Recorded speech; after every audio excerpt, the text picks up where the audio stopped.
நீங்க எப்போதாவது ஒரு கொண்டாட்டம் போர்க்களமாக மாறுவதை பார்த்திருக்கிறீர்களா? வாழ்த்துகள் கூட மிரட்டலாக தோன்றும் ஒரு சூழல். அந்த இரவு ஜுமர் விளக்குகளின் ஒளியில் ஜொலித்தாலும் என் உலகத்தை ஆழமான இருளுக்குள் தள்ளிய அந்த இரவின் கதையை உங்களுக்குச் சொல்கிறேன். அன்று மாலை என் மைத்துனர் ராஜேஷின் மகன், அதாவது என் அண்ணன் மகனின் பிறந்தநாள் கொண்டாட்டம். சரியாக கண்கள் கூட திறக்கத் தெரியாத அந்த பிஞ்சு குழந்தை தன் தாயின் மடியில் சுருண்டு இருந்தது. ஆனால் என் புகுந்த வீடு அவனை ஒரு பெரிய பெயருடன் அழைத்துக் கொண்டிருந்தது. குலத்தின் வாரிசு, வீட்டின் விளக்கு. பார்ட்டி ஒரு பெரிய பேங்க்வெட் ஹாலில் ஏற்பாடு செய்யப்பட்டிருந்தது. கூரையில் தொங்கும் பெரிய கண்ணாடி ஜுமர் விளக்குகள், வெள்ளை துணிகளால் மூடப்பட்ட மேஜைகள், பாதையின் இருபுறமும் புதிய பூக்களின் மணம். விருந்தினர்களால் ஹால் நிரம்பி வழிந்தது. உறவினர்கள் முதல் என் மாமியார் சாந்தி தேவியின் பழைய தோழிகள் வரை அனைவரும் அங்கு இருந்தனர். சாந்தி தேவி அன்று அடர் சிவப்பு நிற பனாரஸ் புடவை அணிந்திருந்தார். கழுத்தில் முத்து மாலையும் கைகளில் தங்க வளையல்களும் மின்னின. அவர் எவ்வளவு மகிழ்ச்சியாக இருந்தார் என்றால் ஒரு நிமிடம் கூட அமரவில்லை. ஒவ்வொரு மேஜைக்கும் சென்று விருந்தினர்களை சந்தித்துக் கொண்டிருந்தார். அறிமுகமில்லாத யாராவது பார்த்தால் இது அவர் பேரன் பிறந்தநாள் விழா என்று நினைக்க மாட்டார்கள், அவருடைய பிறந்தநாள் விழா என்றுதான் நினைப்பார்கள். நாங்கள், அதாவது என் கணவர் விக்ரம் மற்றும் எங்கள் 2 மகள்கள் ரியா மற்றும் தியா பார்ட்டிக்கு சற்று முன்னதாகவே வந்துவிட்டோம். விக்ரமின் ஒரு கையில் பரிசு பொருட்கள் நிறைந்த கூடை இருந்தது, மறு கையில் ரியாவின் கையை பிடித்திருந்தார். நான் தியாவை தூக்கிக் கொண்டிருந்தேன். என் கையில் இனிப்புப் பெட்டியும் சகுன உரையும் இருந்தன. கடந்த சில ஆண்டுகளாக நடந்த விஷயங்களால் நான் உள்ளுக்குள் மிகவும் சோர்வாக இருந்தேன். இருப்பினும் இன்று குழந்தையின் நாள், பெரியவர்கள் தங்கள் மனக்கசப்புகளை மறந்து வீட்டின் அமைதியை காக்க வேண்டும் என்று எனக்குள் சொல்லிக்கொண்டேன். ஹாலுக்குள் நுழைந்ததும் எங்கள் மூத்த மகள் ரியா ஓடிச் சென்று பாட்டியிடம் கைகூப்பி பிரணாம் தாதி என்று கூறினாள். சிறிய தியா கூட தன் மழலை மொழியில் தன் அக்காவை பின்பற்றி பிரணாம் தாதி என்று சொன்னாள். சாந்தி தேவி குனிந்து மிக அலட்சியமாக அவர்கள் தலைமீது கையை வைத்தார். அவர் கண்கள் ஒரு நொடி கூட அவர்கள் மீது நிலைக்கவில்லை. உடனே அவர் தன் மருமகள் பூஜாவின் பக்கம் திரும்பினார். அவளது மடியில்தான் அந்த பேரன் இருந்தான். அவர் குழந்தையை தன் மடியில் வாங்கிக் கொண்டார். அவருடைய புன்னகை காதுவரை நீண்டது. ஓ, என் குலத்தின் தீபம் வந்துவிட்டது. என் ராஜா மகன், எதிர்காலத்தில் இந்த முழு வீடும் உன் பொறுப்புதான். நான் அங்கேயே நின்று கொண்டிருந்தேன். கையிலிருந்த பரிசு கூடையை கூட கீழே வைக்க முடியவில்லை. என் தொண்டையில் ஒரு முள் அடைத்தது போல இருந்தது. என் 2 மகள்களும் தங்கள் அப்பாவின் கால்களை பிடித்துக்கொண்டு தங்கள் பாட்டி அந்தச் சிறிய குழந்தையை எப்படி ஒவ்வொரு மேஜையிலும் காட்டிக்கொண்டு வருகிறார் என்பதை ஆச்சரியத்துடன் பார்த்து கொண்டிருந்தனர். ரியா மெதுவாக என்னிடம் கேட்டாள், அம்மா, அந்த பேபியை தூக்குவது போல பாட்டி ஏன் தியாவை தூக்குவதில்லை? நான் மறைவாக அவளது தலைமுடியிலிருந்த ரிப்பனை சரிசெய்துவிட்டு ஒரு பொய்யான புன்னகையுடன், குழந்தை, அந்த பேபி இன்னும் ரொம்பச் சின்னது, அதனால்தான் பாட்டி அவனை தூக்கிக் கொள்ள வேண்டியிருக்கிறது என்று சொன்னேன். ஆனால் அந்த சாக்கு எவ்வளவு பொல்லாததும் உயிரற்றதும் என்பது எனக்கு நன்றாகத் தெரியும். சாந்தி தேவி எங்கே சென்றாலும் இறுதியாக என் வீட்டிலும் வம்சத்தை வளர்க்க ஒருவன் வந்துவிட்டான் என்று சொல்லிக் கொண்டிருந்தார். இத்தனை ஆண்டுகளாக நான் கவலையில் உருகிக் கொண்டிருந்தேன். அவர் இதை ஒருமுறை மட்டுமல்ல, ஒவ்வொரு முறையும் சொல்லும்போது ஏதோ ஒரு வேண்டாத பொருளை பார்ப்பது போல எங்களை ஏறிட்டு பார்த்தார். ஆனால் அந்த பார்வை என் இதயத்தில் ஊசியைப் போல தைத்தது. எங்களுக்கு திருமணமாகி 7 ஆண்டுகள் ஆகின்றன. எங்களுக்கு 2 அன்பான, ஆரோக்கியமான மகள்கள் இருந்தார்கள். படிப்பில் சிறந்தவர்கள், பண்புள்ளவர்கள். ஆனால் என் மாமியாரின் பார்வையில் இவை எதுவும் போதுமானதாக தெரியவில்லை. அப்போதுதான் ராஜேஷ் அண்ணன் வந்தார். அவர் கருப்பு நிற உடையில் இருந்தார். தலைமுடியை ஜெல் போட்டு நேர்த்தியாக சீவியிருந்தார். மணிக்கட்டில் ஒரு பெரிய கடிகாரம் அணிந்திருந்தார். அவர் புன்னகையுடன் விருந்தினர்களை சந்தித்துக் கொண்டிருந்தார். வெளியிலிருந்து பார்ப்பவர்களுக்கு அவர் ஒரு வெற்றிகரமான மனிதராக தெரிவார். ஆனால் வீட்டுக்கு தெரிந்திருந்தது, அந்த பளபளப்பான உடைகளுக்குப் பின்னால் அடிதடி குற்றங்களுக்காக சிறை சென்ற ஒரு மனிதன் இருந்தான் என்று. சூதாட்டப் பழக்கம் கொண்ட அவனால் எந்த வேலையையும் 10 முதல் 15 வரை நாட்களுக்கு மேல் செய்ய முடியாது. அவன் கண்களில் இப்போதும் ஏதோ ஒரு கடனாளியின் வருகைக்கு அஞ்சும் அதே பயம் இருந்தது. ராஜேஷின் பக்கத்தில் பூஜா நின்றிருந்தாள். என் புதிய நாத்தனார். அவளுக்கு இது 3வது திருமணம். ஏற்கனவே அவளுக்கு 3 குழந்தைகள் இருந்தனர். ஆனால் ராஜேஷுக்கு ஒரு மகனை பெற்றெடுத்த நாள் முதல் அவள் திடீரென சாந்தி தேவியின் செல்லமாக மாறிவிட்டாள். அன்று பூஜா அடர்த்தியான மேக்கப் போட்டிருந்தாள். உதடுகளில் அடர் சிவப்பு நிற லிப்ஸ்டிக், மின்னும் ஆடை, கழுத்தில் தங்க நகை. அந்த நகை சாந்தி தேவி சமீபத்தில் அவளுக்கு பரிசாக கொடுத்தது. அவள் தன் மகனை அழைத்துக் கொண்டு முக்கிய மேஜையில் அமர்ந்திருந்தாள். சர்க்கரை போல இனிப்பான புன்னகையுடன். ஆனால் அவள் கண்கள் தொடர்ந்து சுற்றிக்கொண்டே இருந்தன. ஒவ்வொரு விருந்தினர் மேஜையையும் கவனித்துக் கொண்டிருந்தாள். யார் நன்கொடை பெட்டியில் சகுனப் பணத்தை போடுகிறார்கள் என்று பார்த்து கொண்டிருந்தாள். சில அத்தைகளும் சிற்றத்தைகளும் சாந்தி தேவியை சூழ்ந்து கொண்டு, நீங்கள் மிகவும் கொடுத்து வைத்தவர், கடைசியாக பேரனின் முகத்தை பார்த்துவிட்டீர்கள் என்றனர். மற்றொருவர், வாரிசு வந்துவிட்டது, இனி கவலை இல்லை. மகள்கள் ஒரு நாள் தங்கள் புகுந்த வீட்டிற்குச் சென்று விடுவார்கள் என்று பேசினார்கள். இந்த வார்த்தைகள் காற்றில் மிதந்து கொண்டிருந்தன. சொல்பவர்களுக்கு அது லேசான வார்த்தைகள், ஆனால் எனக்கு அவை மிகவும் பாரமானவை. என் அருகில் அமைதியாக அமர்ந்திருந்த என் மகள்களை பார்த்தேன். இவர்கள் பெரியவர்களாகி இந்த வார்த்தைகளின் அர்த்தத்தை புரிந்து கொண்டால் அவர்கள் மனது எவ்வளவு காயப்படும் என்று நினைத்தேன். விக்ரம் என் அருகில் அமர்ந்திருந்தார். அவர் முகம் வாடியிருந்தது. அமைதியாக தன் கையை என் கையின் மேல் வைத்து மெதுவாக அழுத்தினார். அந்த அழுத்தத்தில் ஒரு சொல்லப்படாத மன்னிப்பு இருந்தது. எனக்கு புரிந்தது, அவருக்கும் அதே வலிதான் வெட்கமாக இருந்தது. தன் குடும்பத்திற்கு முன்னாலேயே அவர் உதவியற்றவராக இருந்தார். ஆனால் அன்றைய தினம் நான் நினைத்தேன், இந்த பார்ட்டி சீக்கிரம் முடியட்டும், நாங்கள் வீட்டிற்குச் செல்வோம், கதவை மூடுவோம் என்று. இந்த கதை மிகவும் உணர்ச்சிகரமானதாக இருக்கிறது. இதற்குப் பிறகு அந்த இரவில் என்ன நடந்தது என்பதை நீங்கள் தெரிந்து கொள்ள விரும்புகிறீர்களா, அல்லது அந்த குடும்பச் சூழலைப் பற்றி மேலும் பேச விரும்புகிறீர்களா? என் மகள்களை கட்டிப்பிடித்துக்கொண்டு எதையும் கேட்காதது போல நடந்து கொள்வோம் என்று நினைத்தேன். ஆனால் நான் தவறு செய்திருந்தேன். ஏனெனில் அது வெறும் கொண்டாட்ட பார்ட்டி மட்டும் அல்ல. அது என் மாமியார் தனது கௌரவத்தை காட்டிக்கொள்ளும் ஒரு மேடை. அந்த வம்சத்தின் முழு குடும்பமும் ஒரு பிறந்த ஆண் குழந்தையை புகழ்ந்து பாட வேண்டிய இடம். அங்கே என் 2 மகள்களும் பேச்சுகளிலேயே ஓரம் கட்டப்பட்டார்கள். என் தொண்டையில் சிக்கிய கண்ணீரை விழுங்க முயற்சி செய்தேன். அமைதியாக இருக்க வேண்டும், என் கணவர் மற்றும் மகள்களின் கௌரவத்தை காப்பாற்ற வேண்டும் என்று எனக்குள் சொல்லிக் கொண்டேன். ஆனால் சில நிமிடங்களுக்குப் பிறகு சாந்தி தேவி மேடை ஏறியபோது 2 கைகளாலும் மைக்கை பிடித்து விருந்தினர்களை பார்த்து புன்னகைத்தபோது ஏதோ ஒரு கெடுதல் நடக்கப் போகிறது என்ற உணர்வு எனக்கு ஏற்பட்டது. என் சந்தேகம் உண்மையானது. அவர் பேசிய அடுத்த வாக்கியம் என் குடும்பத்தின் வாழ்க்கையை திரும்ப வர முடியாத ஒரு திருப்பத்திற்கு கொண்டு சென்றது. நிகழ்ச்சி தொகுப்பாளர் அவரை பேச அழைத்தவுடன் என் மாமியார் உடனே எழுந்து நின்றார். அவர் தனது புடவையின் முந்தானையை சரிசெய்தார், கலைந்த முடியை நீவிவிட்டார், கைத்தட்டல்களுக்கு இடையே மேடை ஏறினார். அவருடைய பாவனைகளை பார்த்தே அவர் இந்த தருணத்திற்காக நீண்ட நாட்களாக காத்திருந்தார் என்பதை நான் புரிந்து கொண்டேன். அவர் மைக்கை பிடித்த விதம், அந்த முழு ஹாலையும் ஒருமுறை சுற்றிப் பார்த்த விதம், பிறகு எங்கள் மேஜையில் சிறிது நேரம் நிலைத்த பார்வை இவை எதுவுமே திடீரென எழுந்து பேச வந்தவர் செய்வது போல இல்லை. அவர் தொண்டையை சரிசெய்தார். அவர் உதடுகளிலிருந்த புன்னகை எவ்வளவு ஆழமானது என்றால் கண்களின் ஓரத்தில் சுருக்கங்கள் தெரிந்தது. இன்று அவர் 2 வார்த்தைகளுக்கு மேல் சொல்லவில்லை. மனம் நிறைந்துவிட்டது. நம் முன்னோர்கள் இறுதியாக என் பேச்சைக் கேட்டுவிட்டார்கள். என் வீட்டிற்கு இந்த வம்சத்தை முன்னோக்கிச் செல்லும் ஒரு பேரனை கொடுத்துவிட்டார்கள். இதை சொல்லும்போதே அவர் குரல் தழுதழுத்தது, ஏதோ அவர் மிகவும் உணர்ச்சிவசப்பட்டுவிட்டது போல. கீழே அமர்ந்திருந்த சில அத்தைகளும் சிற்றத்தைகளும் உடனே பெருமூச்சு விட ஆரம்பித்தனர். யாரோ ஒருவர் கைக்குட்டையை எடுத்து தன் கண்களை துடைத்துக் கொண்டார். கீழே அமர்ந்திருந்த நான் ஒவ்வொரு வார்த்தையையும் கேட்டுக்கொண்டிருந்தேன். என் நெஞ்சு பாரமாகிக் கொண்டே இருந்தது. சாந்தி தேவி தொடர்ந்து பேசினார். எனக்கு பேத்திகளை பிடிக்காது என்று சொல்லவில்லை. குழந்தைகள் அனைவரும் கடவுளின் வடிவம். அனைவரும் அழகானவர்கள்தான். விக்ரமின் மகள்கள் ரியா மற்றும் தியாவும் மிகவும் அழகானவர்கள் மற்றும் நல்ல குணமுள்ளவர்கள். ஆனால் உண்மையைச் சொல்லப்போனால் குழந்தைகள் அனைவரும் நம்முடையவர்கள்தான். ஆனால் வீட்டில் ஒரு பேரன் இருந்தால் அதன் உணர்வே தனி. இந்த வாக்கியம் முடிந்தவுடன் ஹாலில் சிலர் சிரித்தார்கள். இது மகிழ்ச்சியான சிரிப்பு அல்ல, ஒருவரை ஒருவர் புரிந்து கொண்ட சிரிப்பு. ஒரு பழைய சிந்தனைக்கு ஒப்புதல் தெரிவிக்கும் சிரிப்பு. அதை அவர்கள் சரி என்று கருதினார்கள். நான் அமைதியாக ரியாவை பார்த்தேன். அவளுக்கு 8 வயது. பெரியவர்களின் பேச்சுகளை சற்று புரிந்து கொள்ளத் தொடங்கியிருந்தாள். மேஜையிலிருந்த அவளது சிறிய கை திடீரென முஷ்டியாக மாறியது. நான் உடனே அவள் கையை பிடித்துக் கொண்டேன். மெதுவாக அழுத்தினேன். எதுவுமே நடக்காதது போல காட்டிக்கொண்டேன். ரியா என்னை பார்த்தாள். அவளது அப்பாவியான கண்களின் பார்வை என் இதயத்தில் ஒரு வலியை உண்டாக்கியது. மக்கள் என்னை இழிவுபடுத்துவது எனக்கு பெரிய விஷயமாக தெரியவில்லை.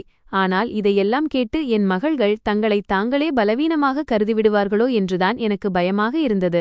மேடையில் சாந்தி தேவியின் உற்சாகம் அதிகரித்து கொண்டே இருந்தது.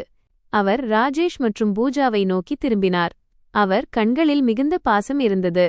என் மகன் ராஜேஷ் முதலில் சிறிது வழிதவறி போயிருந்தான். அவன் சில தவறுகளை செய்தான். ஆனால் ஒரு தாய் எப்போதும் தன் பிள்ளை மீண்டும் வரும் நாட்களுக்காக காத்திருப்பாள். இப்போது பாருங்கள், அவனுக்கு திருமணமாகிவிட்டது. இவ்வளவு அழகான வாரிசு கிடைத்திருக்கிறான். அவன் நிச்சயம் மாறிவிடுவான் என்று எனக்கு நம்பிக்கை இருக்கிறது. ராஜேஷ் கீழே அமர்ந்து கொண்டு தலையை ஆட்டிக் கொண்டிருந்தான். அவன் முகம் பெருமிதத்தில் ஜொலித்தது. அந்த வாரிசு பிறந்ததாலேயே அவன் செய்த பழைய பாவங்கள் அனைத்தும் கழுவப்பட்டு விட்டது போல இருந்தது. பிறகு சாந்தி தேவி திடீரெனத் தன் குரலை உயர்த்தி மைக்கில் ஒவ்வொரு வார்த்தையையும் தெளிவாகச் சொன்னார். இன்று என் பேரனுக்கு ஒரு விசேஷமான நாள். எல்லா உறவினர்களுக்கு முன்னால் நான் ஒரு அறிவிப்பை செய்கிறேன். இன்று முதல் இந்த குழந்தை 18 வயதை அடையும் வரை அவனது அனைத்து பராமரிப்புச் செலவுகளையும் நானே கவனித்துக் கொள்வேன். ஹால் திடீரென கூச்சலால் நிறைந்தது. சிலர் கைதட்டினார்கள், சிலர் ஆச்சரியமடைந்தனர். சிலர் சாந்தி தேவி தன் பேரனை உண்மையாகவே எவ்வளவு நேசிக்கிறார் என்று ஒருவருக்கொருவர் பேசிக் கொண்டனர். அவர்களுக்கு ஊக்கம் இன்னும் அதிகமானது. அவர் இன்னும் உரத்த குரலில் சொன்னார், பால் செலவு, டயபர் செலவு, மருந்துச் செலவு, பள்ளிக் கட்டணம், டியூஷன் கட்டணம் என அனைத்தையும் நானே கொடுப்பேன். அவன் வளர்ந்து பெரிய காலேஜுக்குச் சென்றாலும் அதற்கான செலவையும் நானே ஏற்பேன். என் வம்சத்தின் வாரிசு எந்த ஒன்றிற்கும் ஏங்கக்கூடாது. பூஜா உடனே தன் மகனை தூக்கிக் கொண்டு நின்றாள். அவள் குனிந்து கைகூப்பி வணங்கினாள். அவள் குரல் அழப்போவது போல நடுங்கியது. மாமி, உங்களுக்கு மிக்க நன்றி. என் வாழ்க்கையில் நிறைய துயரங்களை பார்த்திருக்கிறேன். இப்போது உங்களைப் போன்ற பாசமுள்ள குடும்பம் கிடைத்திருக்கிறது. இந்த உதவியை நான் எப்படி திருப்பிச் செய்வேன்? வெறும் குரலை மட்டும் கேட்டால் அவள் உண்மையாகவே மிகவும் உணர்ச்சிவசப்படுகிறாள் என்றுதான் எல்லோரும் நினைப்பார்கள். ஆனால் நான் அவளுக்கு அருகிலேயே அமர்ந்திருந்தேன். அவள் குனிவதற்கு முன்னால் அவள் உதடுகளில் ஒரு மிக தீய புன்னகை அரும்பியதை நான் தெளிவாக கவனித்தேன். அது நன்றியுணர்வு கொண்ட புன்னகை அல்ல. தான் எதற்காக காத்திருந்தாளோ அது தனக்கு கிடைத்துவிட்டது என்ற வெற்றிக்களிப்பிலிருந்த ஒருவரின் புன்னகை அது. ராஜேஷும் குதித்து எழுந்து நின்று பலமாகக் கைதட்டினான். அவன் கத்திக்கொண்டே சொன்னான், அம்மா, நீ உலகத்திலேயே சிறந்த தாய். இப்போது நீ எங்கள் மகனை பார்த்துக்கொள்வாய் என்றால் நாங்களும் கணவன் மனைவியாக நிம்மதியாக எங்கள் புதிய வாழ்க்கையை தொடங்கலாம். புதிய வாழ்க்கை -. இந்த வார்த்தையை கேட்டதும் எனக்கு ஒரு கசப்பான சிரிப்புதான் வந்தது. 40 வயது மனிதன் எத்தனையோ முறை புதிய வாழ்க்கையை தொடங்கப் போகிறேன் என்று சபதம் செய்திருப்பான். இன்றும் தன் முதிய தாய்க்கும் தம்பிக்கும் பாரமாகவே இருந்து கொண்டிருக்கிறான். ஒரு ஆண் குழந்தையை பெற்றெடுத்த ஒரே காரணத்திற்காக அவன் திடீரென முழு குடும்பமும் சேர்ந்து தாங்க வேண்டிய ஒரு புனித மனிதனாக மாறிவிட்டான். என் மாமியார் அவ்வளவு பெரிய பணக்காரி இல்லை என்பது எனக்கு நன்றாக தெரியும். அவருக்கு அதிக பென்ஷன் கிடையாது. எந்த தொழிலோ அல்லது பெரிய சேமிப்போ இல்லை. கடந்த சில ஆண்டுகளாக அவருடைய மருந்துச் செலவுகள், வீட்டை பராமரிப்பதற்கான செலவுகள் மற்றும் பண்டிகைச் செலவுகள் என அனைத்தையும் பெரும்பாலும் நாங்கள்தான் பார்த்து கொண்டோம். விக்ரம் ஒவ்வொரு மாதமும் ஒரு குறிப்பிட்ட தொகையை அவருக்கு அனுப்பி வந்தார். அவர் எப்போதெல்லாம் பண நெருக்கடியைப் பற்றி அழுது புலம்புகிறாரோ அப்போதெல்லாம் நான் யாருக்கும் தெரியாமல் கூடுதல் பணம் கொடுத்து விடுவேன். அதனால் என் பேரனை 18 வயது வரை நானே வளர்ப்பேன் என்ற அறிவிப்பு கேட்பதற்கு பெரிய விஷயமாக தெரிந்தாலும் உண்மையில் இது என் கணவரின் தோள்களின் மீது திணிக்கப்பட்ட ஒரு மறைமுகச் சுமை. நான் விக்ரமை பார்த்தேன். அவர் இன்னும் அமைதியாக அமர்ந்திருந்தார். அவர் முதுகு நேராக இருந்தது, கைகள் மேஜையின் மேல் இருந்தன. அவர் முகம் விசித்திரமான அமைதியுடன் இருந்தது, ஆனால் அவர் கண்களில் ஒருவிதமான குளிர்ச்சி படிந்திருந்தது. என் கணவரை எனக்கு தெரியும். அவர் கோபமாக இருக்கும்போது மௌனமாகிவிடுவார். ஆனால் அவர் உண்மையிலேயே விரக்தியடைந்திருக்கும்போது அவர் கண்கள் தொலைதூரத்தை வெறித்து பார்ப்பது போல இருக்கும். மேடையில் சாந்தி தேவி இன்னும் கைதட்டல்களையும் பாராட்டுக்களையும் பெற்றுக்கொண்டிருந்தார். அவர் தன் சொந்த உலகத்தில் தொலைந்து போயிருந்தார். தான் எப்போதும் கீழ்ப்படிதலுள்ள மகன் என்று நினைத்த தன் இளைய மகன் இப்போது அனைத்தையும் புரிந்து கொண்டான் என்பது அவருக்கு தெரியவே இல்லை. அந்த இரைச்சலுக்கும் வாழ்த்துகளுக்கும் இடையில் என் உள்ளுக்குள் ஒரு விசித்திரமான குளிர்ச்சியை உணர்ந்தேன்.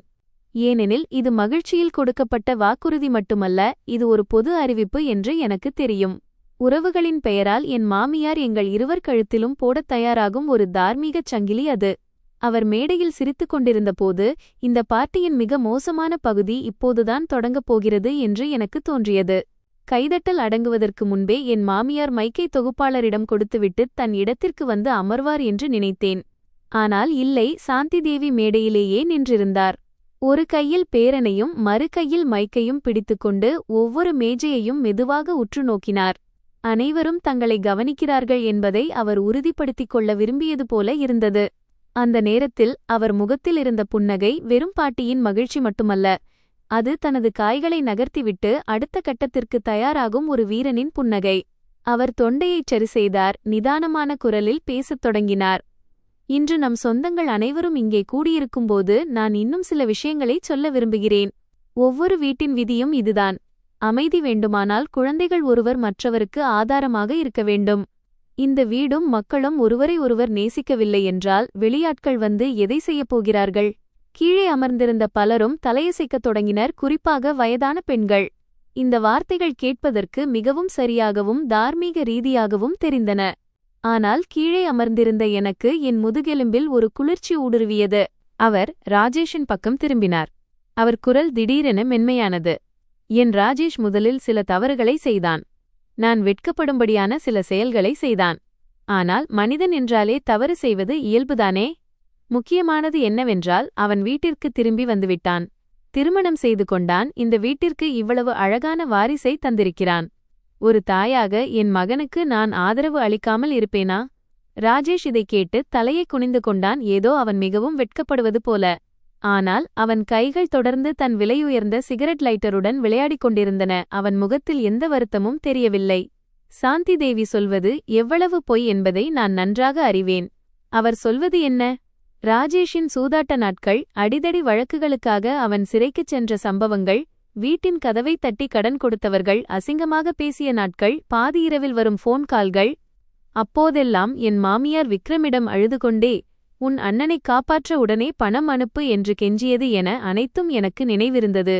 ஆனால் இன்று அனைவர் முன்னிலையிலும் அந்த விஷயங்கள் அனைத்தும் சிறு தவறு என்று சொல்லி மறைக்கப்பட்டுவிட்டன. அந்த பிறந்த குழந்தை பழைய கரைகள் அனைத்தையும் அழிக்கும் ஒரு வெற்றுத்தாளாக மாறியிருந்தது. சாந்தி தேவி மெதுவாக தன் பார்வையை எங்கள் மேஜையின் பக்கம் திருப்பினார். விக்ரமின் முகத்தில் அவர் பார்வை மற்றவர்களை விட அதிக நேரம் நிலைத்திருந்தது. பிறகு அவர் ஒவ்வொரு வார்த்தையையும் தெளிவாகச் சொன்னார். சகோதர உறவு என்பது இரத்தத்தால் பிணைக்கப்பட்டது. வசதியாக இருப்பவர் பலவீனமானவரை தாங்கி பிடிக்க வேண்டும். ஒரு குச்சி தனியாக எதையும் செய்யாது, ஆனால் குச்சிகளின் கட்டாக சேர்ந்தால் அது மலையையும் தாங்கும். என் விக்ரம் எப்போதும் அறிவாளி. இந்த குடும்ப ஒற்றுமையின் தத்துவத்தை அவன் புரிந்து கொள்வான் என்று எனக்கு தெரியும். இந்த வாக்கியம் முடிந்ததும் பலரது கண்கள் என் கணவரை நோக்கி திரும்பின. யாரோ என் நெஞ்சின் மீது ஒரு கனமான கல்லை வைத்தது போல உணர்ந்தேன். ராஜேஷின் மகனை வளர்க்க நாங்கள் பணம் கொடுக்க வேண்டும் என்று அவர் நேரடியாகச் சொல்லவில்லை. அவர் சொன்னது இவ்வளவுதான். ஆனால் அனைவர் முன்னிலையிலும் இப்படிச் சொன்னதே விக்ரமை பொறுப்பாக்க போதுமானதாக இருந்தது. ஒருவேளை எதிர்காலத்தில் விக்ரம் மறுத்தால் அவர் மீது நன்றி கெட்டவர், பண்பில்லாதவர் என்ற முத்திரை குத்தப்பட்டுவிடும். இதுதான் என் மாமியாரின் விசேஷமே. அவர் ஒருபோதும் நேரடியாக கட்டளையிடமாட்டார். எப்போதும் கடமை, அன்பு, இரத்தபந்தம் போன்ற வார்த்தைகளை பயன்படுத்தி மற்றவர்களை இல்லை என்று சொல்ல முடியாத இக்கட்டான நிலைக்குத் தள்ளுவார். அருகிலிருந்த மேஜையில் அமர்ந்திருந்த ஒரு அத்தை ஏதோ இந்த வாய்ப்பிற்காகவே காத்திருந்தது போல உடனே பேசினார். சாந்தி சகோதரி சொல்வது சரிதான். விக்ரம் நல்ல வேலையில் இருக்கிறான். அவனது மனைவியும் வேலை செய்கிறாள். வீட்டில் வசதிகள் அதிகம். அப்படி இருக்கும்போது அண்ணன் மகனை வளர்க்க உதவுவது நல்ல விஷயம்தானே. பணம் வரும் போகும், ஆனால் உறவுதான் பெரியது. வேறு சிலரும் அதற்கு தலையசைத்து ஆமோதித்தனர். யாரோ ஒருவர் என்னை நோக்கி பார்த்து ஒரு அரைகுறை புன்னகையை உதிர்த்தார். நான் இதற்கு என்ன எதிர்வினை ஆற்றப் போகிறேன் என்று பார்ப்பது போல இருந்தது அது. இதையெல்லாம் கேட்டு என் தொண்டை கசப்பால் நிறைந்தது. எங்கள் வீட்டில் பணம் மரத்தில் காய்ப்பது போல அவர்கள் பேசிக் கொண்டிருந்தார்கள். ரியா மற்றும் தியாவின் பள்ளி கட்டணம், வீட்டுக்கடன் தவணைகள் மற்றும் இருதரப்பு பெற்றோர்களின் மருத்துவச் செலவுகளை ஒவ்வொரு மாதமும் நாங்கள் எப்படி சமாளிக்கிறோம் என்பது அவர்களுக்கு என்ன தெரியும்? செலவுகளின் பட்டியலை வைத்துக்கொண்டு பல இரவுகளில் அமர்ந்து, சரி, இந்த மாதம் எனக்கு புதிய துணிகள் வேண்டாம், குழந்தைகளின் கல்விக்கும் உணவுக்கும் சரியாக இருந்தால் போதும் என்று பெருமூச்சு விடுவது எனக்கு மட்டுமே தெரியும். அப்போது பூஜா தன் குழந்தையை எடுத்துக்கொண்டு எங்கள் மேஜைக்கு வந்தாள். அவள் மிகவும் இனிமையாக புன்னகைத்தாள். அந்த இனிப்பு மிகவும் செயற்கையாக இருந்தது. விக்ரம் அண்ணா, வத்தி அண்ணி, இது முழு குடும்பத்தின் நன்மைக்காகத்தான் சொல்கிறேன். உங்களுக்கு 2 மகள்கள் இருக்கிறார்கள். நீங்கள் என் மகனையும் உங்கள் மகனைப் போலவே பாசத்துடன் பார்த்துக்கொள்வீர்கள் அல்லவா என்று சொல்லிவிட்டு அந்த குழந்தையை வேண்டுமென்றே என் பக்கம் நீட்டினாள். பெரியவர்களின் கணக்கு வழக்குகளுக்கு அந்த குழந்தையை ஒரு கேடயமாக அவள் பயன்படுத்துவது போல தெரிந்தது. அந்த பிஞ்சு குழந்தையை பார்த்தேன். அதன் மீது எனக்கு எந்த கோபமும் இல்லை. குழந்தைகள் தவறு செய்வதில்லை. ஆனால் மக்கள் ஒரு குழந்தையை பயன்படுத்தி தங்கள் தேவைகளை பூர்த்தி செய்து கொள்வதும் மற்றவர்களை கட்டுப்படுத்துவதும் அன்பை கட்டாயப்படுத்துவதும் எனக்கு மிகுந்த கோபத்தை ஏற்படுத்தியது. நான் பூஜாவை பார்த்து மிகவும் மெதுவாகவும் ஆனால் தெளிவாகவும் சொன்னேன், மருமகன் மருமகனாகத்தான் இருக்க முடியும், மகன் மகனாகத்தான் இருக்க முடியும். நான் குழந்தைகளை நேசிக்கிறேன், ஆனால் நேசிப்பதற்கும் வேறொருவரின் குழந்தையை வளர்க்கும் பொறுப்பை ஏற்றுக்கொள்வதற்கும் நிறைய வித்தியாசம் இருக்கிறது. நான் பேசி முடித்ததும் மேஜையை சுற்றியிருந்த சூழல் முற்றிலும் அமைதியானது. பூஜாவின் புன்னகை அவள் முகத்திலேயே உறைந்தது. ஒரு நொடி அவள் கண்களில் இருள் படிவதைக் கண்டேன். ஆனால் உடனடியாக தன்னை சரிசெய்து கொண்டு தலையை குனிந்து மெதுவாக, அண்ணி, நீங்கள் அந்நியர்களைப் போல பேசுகிறீர்கள். குடும்பத்தில் இப்படி இருக்காது என்று நினைத்தேன் என்றாள். நான் பதில் சொல்வதற்கு முன்பே மேடையில் நின்றிருந்த சாந்தி தேவி அதை கேட்டுவிட்டார். அவர் எங்கள் பக்கம் திரும்பினார். அவர் குரல் உடனே மாறியது. இன்று என் பேரனின் மகிழ்ச்சியான நாள். இப்படி பேசுவதற்கு உனக்கு வெட்கமாக இல்லையா? வீட்டுப் பெண்கள் பெரிய மனதுடன் சிந்திக்க வேண்டும். எப்போதும் தன்னுடையது அந்நியமானது என்று பிரிக்கக்கூடாது. நான் நிமிர்ந்து அமர்ந்து என் கோபத்தை அடக்க முயற்சி செய்தேன். இந்த கொண்டாட்டத்தின் நடுவில் எந்த பிரச்சனையையும் உருவாக்க நான் விரும்பவில்லை. என் மகள்கள் தங்கள் அம்மா அனைவர் முன்னிலையிலும் திட்டு வாங்குவதை பார்க்க வேண்டும் என்றும் நான் விரும்பவில்லை. ஆனால் என் மாமியார் மற்றும் உறவினர்களின் ஒவ்வொரு வார்த்தையும் என் சுயமரியாதையில் ஊசியைப் போல தைத்தது. விக்ரமை பார்த்தேன். அவர் இதுவரை ஒரு வார்த்தை கூட பேசவில்லை. ஆனால் அவர் தண்ணீர் கிளாஸை இறுக்கமாக பிடித்திருந்ததில் அவர் விரல் கணுக்கள் வெளுத்துப் போயிருந்தன. அவரது இந்த மௌனம் பலவீனம் அல்ல என்பதை நான் புரிந்து கொண்டேன். வரப்போகும் புயலுக்கு முன்னால் நிலவும் அமைதி அது. என் திருமணத்தின் 7 ஆண்டுகளில் முதல்முறையாக விக்ரம் இனி மௌனமாக இருக்கப் போவதில்லை என்று எனக்கு தோன்றியது.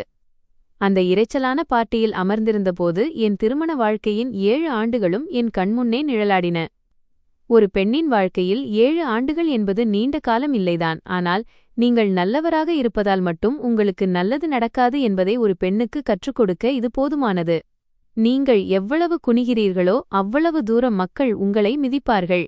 நீங்கள் எவ்வளவு சகித்துக் கொள்கிறீர்களோ அவ்வளவு தூரம் மக்கள் உங்களை பலவீனமானவர் என்று நினைப்பார்கள். விக்ரமுடன் எனக்கு திருமணமாகி புதியதாக இருந்தபோது நான் புகுந்த வீட்டில் அனைவருடனும் இணைந்து வாழவே விரும்பினேன். அவர்கள் கணவர் சீக்கிரமே இறந்துவிட்டார். 2 மகன்களை தனியாக வளர்த்தார். நிச்சயம் பல கஷ்டங்களை அனுபவித்திருப்பார். அதனால் அவர் எப்போதாவது கடினமாக நடந்து கொண்டால் பரவாயில்லை என்று நினைத்தேன். நான் அவருடைய ஒவ்வொரு சின்ன விஷயத்தையும் கவனித்துக் கொண்டேன். அவருக்கு குறைவான காரம் உள்ள மீன்குழம்பு பிடிக்கும். அதனால் நான் உப்பு குறைவாக போட கற்றுக்கொண்டேன். அவருக்கு முழங்கால் வலி இருக்கும். அதற்காக மருந்து வாங்கித் தந்தேன். மருத்துவரிடம் அழைத்துச் சென்றேன். வீட்டில் விசேஷம் அல்லது பண்டிகை என்றால் அலுவலகத்திலிருந்து சீக்கிரம் வந்து சமையலறையில் உதவி செய்வேன். உறவினர்கள் என்னை பாராட்டினார்கள். சாந்தி தேவியும் புன்னகைத்தார். ஆனால் அவருடைய அந்த புன்னகை ஒருபோதும் மனப்பூர்வமானதாக இருந்ததில்லை. அது ஒரு தற்காலிக அங்கீகாரம் போன்றது. நான் தலைகுனிந்து இருக்கும் வரை எல்லாம் சரி என்பது அதன் பொருள். நான் ரியாவை பெற்றெடுத்தபோது தாய்மையின் மகிழ்ச்சி நிறைவேறுவதற்கு முன்பே கசப்பான முதல் சொட்டை குடிக்க நேர்ந்தது. நான் இன்னும் மருத்துவமனை படுக்கையில்தான் இருந்தேன். நீண்ட பிரசவ வேதனைக்குப் பிறகு மிகவும் சோர்வாக இருந்தேன். விக்ரம் எங்கள் பிஞ்சு மகளை தூக்கிக் கொண்டிருந்தார். அவர் கண்கள் மகிழ்ச்சியால் சிவந்திருந்தன. சாந்தி தேவி அறைக்குள் வந்தார். பேத்தியை ஒரு நிமிடம் பார்த்தார். பெண் குழந்தைதான், ஆனால் அழகாக இருக்கிறாள் என்று மட்டும் சொன்னார். எனக்கு வலி இருக்கிறதா, நான் சோர்வாக இருக்கிறேனா என்று அவர் ஒருமுறை கூட கேட்கவில்லை. வெளியேறும்போது விக்ரமின் தோளில் கையை வைத்துக்கொண்டு ஒரு பெருமூச்சு விட்டு, பரவாயில்லை, அடுத்த முறை முயற்சி செய் என்றார். அந்த அடுத்த முறை என்பதை நான் இன்றுவரை மறக்கவில்லை.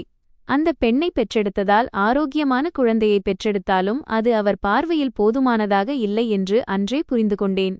விக்ரம் அந்த நேரத்தில் என் கையை இறுக்கமாக பிடித்திருந்தார். அம்மா வயதாகிவிட்டதால்தான் அப்படி சொல்லிவிட்டார்கள் என்று அவர் நினைத்தார். நானும் அதே சமாதானத்தை சொல்லிக் கொண்டேன். காலம் செல்லச் செல்ல அவர் தன் பேத்தியை விரும்புவார் என்று நினைத்தேன். ரியா அவ்வளவு அழகாகவும் புத்திசாலியாகவும் இருக்கிறாள். நிச்சயம் அவர் மனம் இழகும் என்று நினைத்தேன். ஆனால் 4 ஆண்டுகள் கழித்து நான் தியாவை பெற்றெடுத்தபோது நிலைமை இன்னும் மோசமாக இருந்தது. அவர் கையில் பூக்கள் இல்லை, இனிப்புகள் இல்லை, குழந்தைக்கு பரிசு கூட இல்லை. தொட்டிலில் தூங்கிக் கொண்டிருந்த என் மகளை அவர் பார்த்த விதம், அவர் முகத்தில் ஏமாற்றம் அப்பட்டமாக தெரிந்தது. அதன் பிறகு அவர் விக்ரமை வெளியே அழைத்துச் சென்று, நான் கேட்கும்படியாகவே மெதுவான குரலில், நீங்கள் இருவரும் மருத்துவரிடம் காட்டினீர்களா? ஏதாவது பிரச்சனை இருக்கிறதா? ஏன் மீண்டும் மீண்டும் பெண் குழந்தைகளே பிறக்கின்றன என்று கேட்டார். நான் அறையில் படுத்திருந்தேன். என் கண்ணீர் தலையணையை நனைத்தது. ஆனால் என்னால் சத்தமாக அழக்கூட முடியவில்லை. ஏனென்றால் என் அருகில் என் தாய் நின்று கொண்டிருந்தார். அவரை நான் துக்கப்படுத்த விரும்பவில்லை. ஒருபுறம் என் மகள்கள் இவ்வளவு குறைவாக மதிப்பிடப்பட்டனர். மறுபுறம் அவர் ராஜேஷ் அண்ணனை எதையும் பார்க்காமல் ஆதரித்துக் கொண்டிருந்தார். அவன் ஒருமுறை மதுபோதையில் ஒருவரை தாக்கி அவருக்கு கடுமையான காயம் ஏற்படுத்தி சிறைக்குச் சென்றான். அப்போதும் சாந்தி தேவி அழுதுகொண்டே உறவினர்களிடம், அவன் கொஞ்சம் கோபக்காரன், ஆனால் அவன் உள்ளம் கெட்டதல்ல என்று சொல்லிக் கொண்டிருந்தார். இதை கேட்டு என் உள்ளம் உறைந்தது. ஒரு ஆரோக்கியமான பெண் குழந்தை பிறப்பது அதிர்ஷ்டமில்லாததாக தெரிந்தது. ஆனால் குற்றம் செய்து சிறைக்குச் சென்ற ஒரு இளைஞனின் செயலை அவர் புனிதமாக கருதினார்.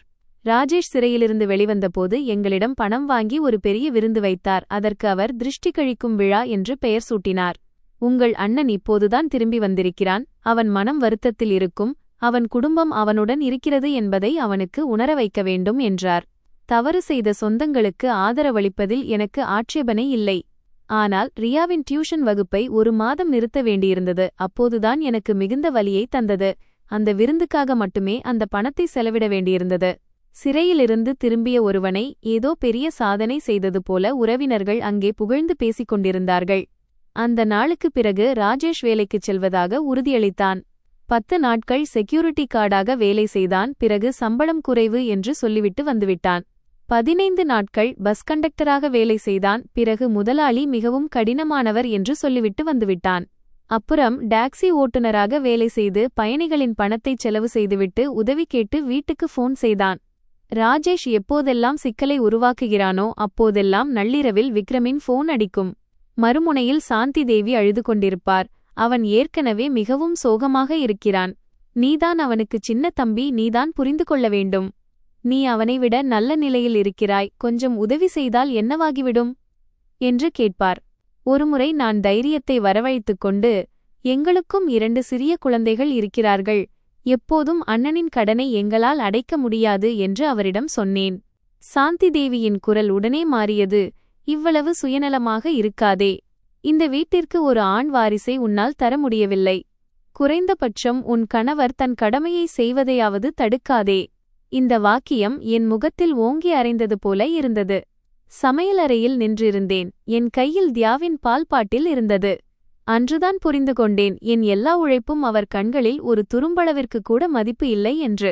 நான் பெண் குழந்தைகளை பெற்றெடுத்த ஒரே காரணத்திற்காக அவர் என்னை அப்படி நடத்தினார். எல்லாவற்றையும் விட பெரிய துயரம் என்னவென்றால், என் மகள்களும் இந்த பாகுபாட்டிலிருந்து தப்பவில்லை. ஒருமுறை ரியா பள்ளியில் பதக்கம் வென்று வந்தாள். மகிழ்ச்சியுடன் தன் பாட்டியிடம் காட்டப் போனாள். சாந்தி தேவி அதை ஒரு நிமிடம் பார்த்துவிட்டு, நல்லதுதான், ஆனால் பெண்கள் எவ்வளவுதான் படித்தாலும் இறுதியில் திருமணம் செய்து கொண்டு புகுந்த வீட்டிற்குத்தான் போக வேண்டும் என்றார். ரியா அங்கேயே நின்றுவிட்டாள். அவள் முகத்திலிருந்த புன்னகை மறைந்துவிட்டது.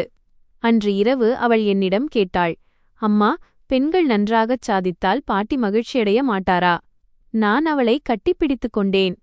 என் தொண்டை மிகவும் அடைத்துக் கொண்டதால் என்னால் பேச முடியவில்லை. விக்ரமுக்கு இது எதுவும் தெரியவில்லை என்று சொல்ல முடியாது. அவருக்கு எல்லாம் தெரியும். அம்மா எப்போதாவது எல்லை மீறி பேசும்போது அவர் நீண்ட நேரம் அமைதியாக இருப்பார். ஆனால் குடும்பம் உடைந்துவிடும், தான் ஒரு கெட்ட மகன் என்று பெயர் வந்துவிடும், தன் வயதான தாய் துக்கப்படுவார் என்ற பயத்தில் அவர் மௌனத்தையே தேர்ந்தெடுத்தார். என் கணவரை நான் நேசித்ததால் நானும் சகிக்கத் தொடங்கினேன். கணவன் மனைவி ஒன்றாக இருக்கிறோம், குழந்தைகள் ஆரோக்கியமாக இருக்கிறார்கள், இதுவே போதுமானது என்று எனக்குள் சொல்லிக் கொண்டேன். ஆனால் எங்கள் சகிப்புத்தன்மை சாந்தி தேவியை சிந்திக்க வைக்கவில்லை. மாறாக நாங்கள் எந்த எல்லை வரைக்கும் செல்வோம் என்பதை அவர் தீர்மானிக்கும் அளவுக்கு அவரை தைரியப்படுத்தியது. இன்று ராஜேஷின் மகனுக்கான அந்த விழாவில் வாரிசு என்று அவர் கொண்டாடிய அந்த பேரனுக்காக எங்களை ஒரு நடமாடும் ஏடிஎம் ஆக மாற்ற அவர் தார்மீக நெறிகளை வெளிப்படையாக பயன்படுத்தினார். மேடை ஒளியில் அவருடைய புன்னகை பூத்த முகத்தை பார்த்தபோது கடந்த 7 ஆண்டுகளின் வலியும் என் இதயத்தில் ஒரு ஆழமான விரிசலை ஏற்படுத்தியதாக உணர்ந்தேன். அந்த விரிசலை இனி சகிப்புத்தன்மை என்ற பெயரில் அடைக்க முடியாது.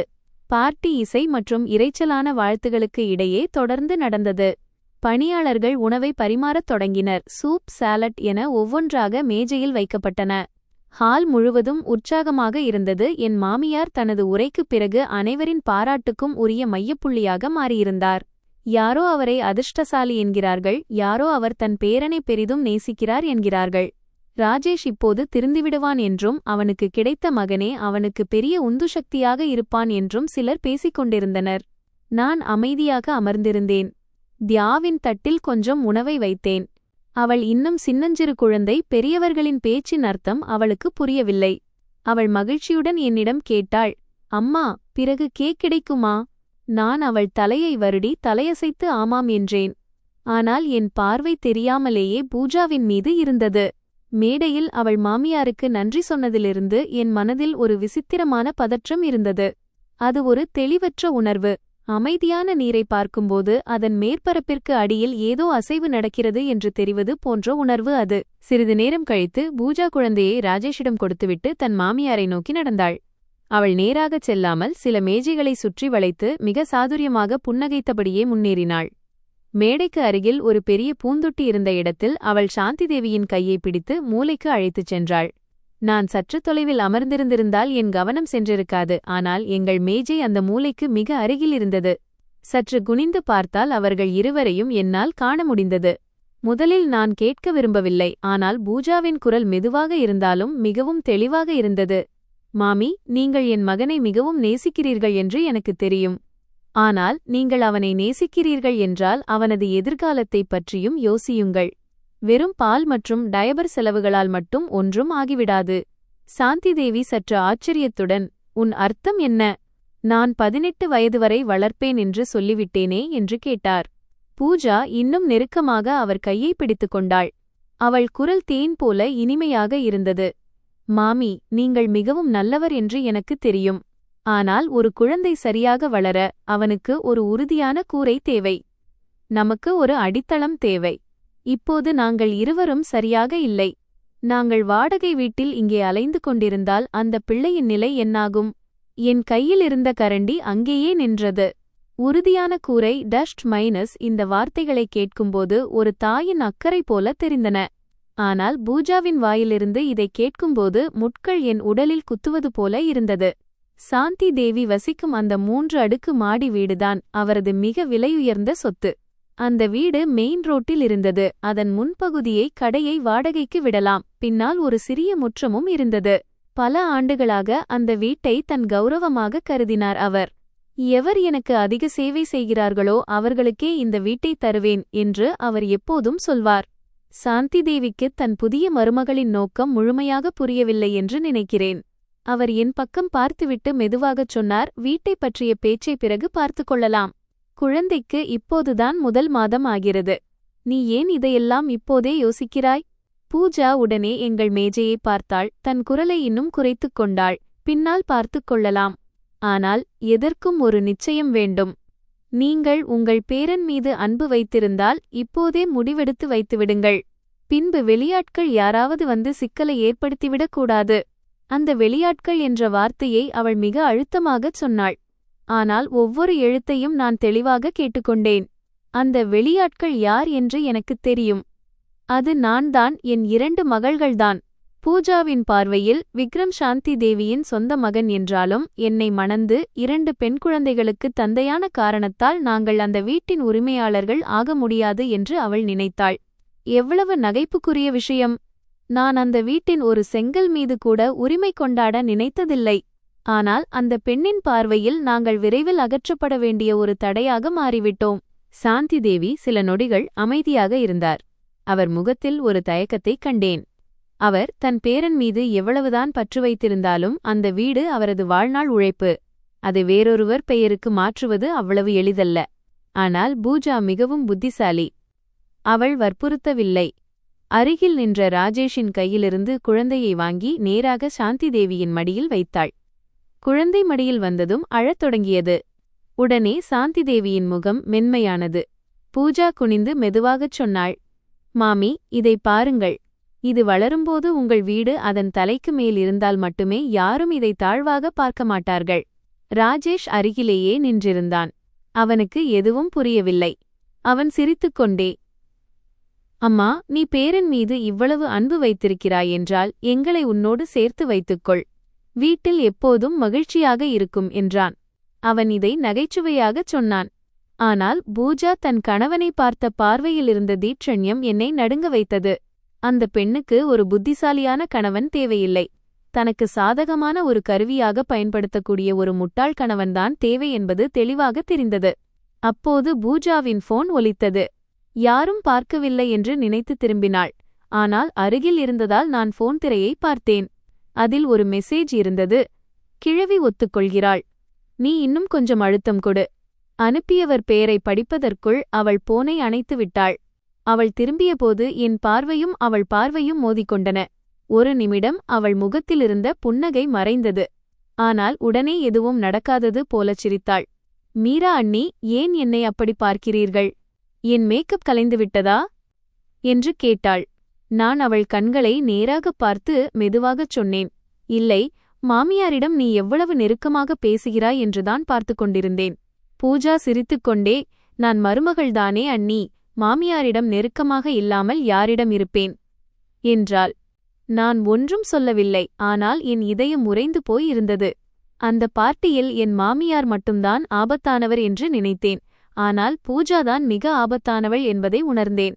தன் குழந்தையை பயன்படுத்தி மாமியாரின் மனதை வென்று அவர் வாழ்நாள் முழுவதும் பாதுகாத்து வைத்த அந்த வீட்டை தன் வசப்படுத்த திட்டமிடும் ஒரு பெண் அவள். நான் விக்ரமிடம் குனிந்து மெதுவாகச் சொன்னேன், அம்மா மற்றும் பூஜா அண்ணி பேசியதை கவனித்தீர்களா? இது பேரன் வளர்ப்பு பற்றிய விஷயம் மட்டுமல்ல. விக்ரம் உடனே என்னை பார்க்கவில்லை. தன் தாயை பார்த்தார், பிறகு பூஜாவை பார்த்தார். அதன் பிறகு அமைதியாக உணவு சாப்பிட்டுக் கொண்டிருந்த தங்கள் இரு மகள்களை பார்த்தார். சிறிது நேரம் கழித்து அவர் டம்ளரை கீழே வைத்துவிட்டு என்னால் மட்டும் கேட்கக்கூடிய மிக மெதுவான குரலில் பேசினார். எனக்கு தெரியும். இன்று அம்மாதான் தேர்ந்தெடுத்துக் கொள்ள வேண்டும். தன்னுடைய இளைய மகன் மற்றும் 2 பேத்திகளையா, அல்லது நெஞ்சோடு அணைத்துக் கொண்டிருக்கும் அந்த வம்ச வாரிசு என்ற மாயையா? இவ்வளவு சொல்லிவிட்டு விக்ரம் சில நொடிகள் மௌனமானார். அவர் உடனே எழுந்து நிற்கவில்லை, கோபமும் காட்டவில்லை. அவருடைய இந்த அமைதி என் இதயத் துடிப்பை அதிகரிக்கச் செய்தது. என் கணவர் நீண்ட நாட்களாக சகித்துக் கொண்டிருந்தார் என்பது எனக்கு தெரியும். அவர் இவ்வளவு குளிர்ந்த மற்றும் மெதுவான குரலில் பேசுகிறார் என்றால் அந்த பொய் அமைதியை காப்பதில் அவருக்கு இப்போது எந்த விருப்பமும் இல்லை என்று அர்த்தம். அவர் மேஜையில் இருந்த நாப்கினை மடித்து வைத்துவிட்டு மெதுவாக எழுந்து நின்றார். மேஜையில் இருந்த மற்றவர்கள் இன்னும் பேசிக்கொண்டும் சிரித்துக்கொண்டும் இருந்தனர். யாருக்கும் அசாதாரணமான சூழல் தெரியவில்லை. விக்ரம் தன் முன் இருந்த கிளாஸை எடுத்துக்கொண்டு சட்டையின் காலரை சரிசெய்துவிட்டு நேராக மேடையை நோக்கி நடந்தார். கடந்த 7 ஆண்டுகளாக அவர் தன் அம்மா, அண்ணன் மற்றும் உறவினர்களுக்கு முன்னால் எத்தனை முறை மௌனமாக இருந்திருக்கிறார் என்று எனக்கு தெரியும். இன்று அவர் நடந்த விதம் வித்தியாசமாக இருந்தது. அவர் முதுகு நேராக இருந்தது, அடிகள் உறுதியாக இருந்தன. ஏதோ தன் நெஞ்சில் இருந்த கனமான கல்லை ஒருவர் இறக்கி வைத்தது போல. மேடை தொகுப்பாளர் விக்ரம் வருவதை பார்த்துவிட்டு சிரித்துக்கொண்டே மைக்கை அவர் பக்கம் நீட்டினார். இந்த குழந்தைக்காக நம் சிறிய தம்பியும் தன் குடும்பத்தினர் சார்பாக ஏதேனும் பேச நினைக்கிறாரா? கீழே அமர்ந்திருந்த சாந்தி தேவி தன் இளைய மகனை பார்த்து புன்னகைத்தார். நான் சொன்ன வார்த்தைகளால் அவர் முகத்தில் இருந்த பதற்றம் இப்போது மறைந்து அமைதியானது. விக்ரம் புத்திசாலி என்றும் சூழலை சரிசெய்ய ஏதேனும் நல்ல வார்த்தைகளை பேச வந்திருக்கிறார் என்றும் அவர் நினைத்திருக்கலாம். ராஜேஷும் பெருமையுடன் தன் கிளாஸை உயர்த்தி வாழ்த்துகளை எதிர்பார்க்கும் பாவனையில் இருந்தான். விக்ரம் மைக்கை வாங்கினார். அவர் தொகுப்பாளரையோ பூஜாவின் மடியில் இருந்த குழந்தையையோ பார்க்கவில்லை. முதலில் அவர் எங்கள் மேஜையை திரும்பி பார்த்தார். ரியா, தியா மற்றும் என்னை பார்த்தார்.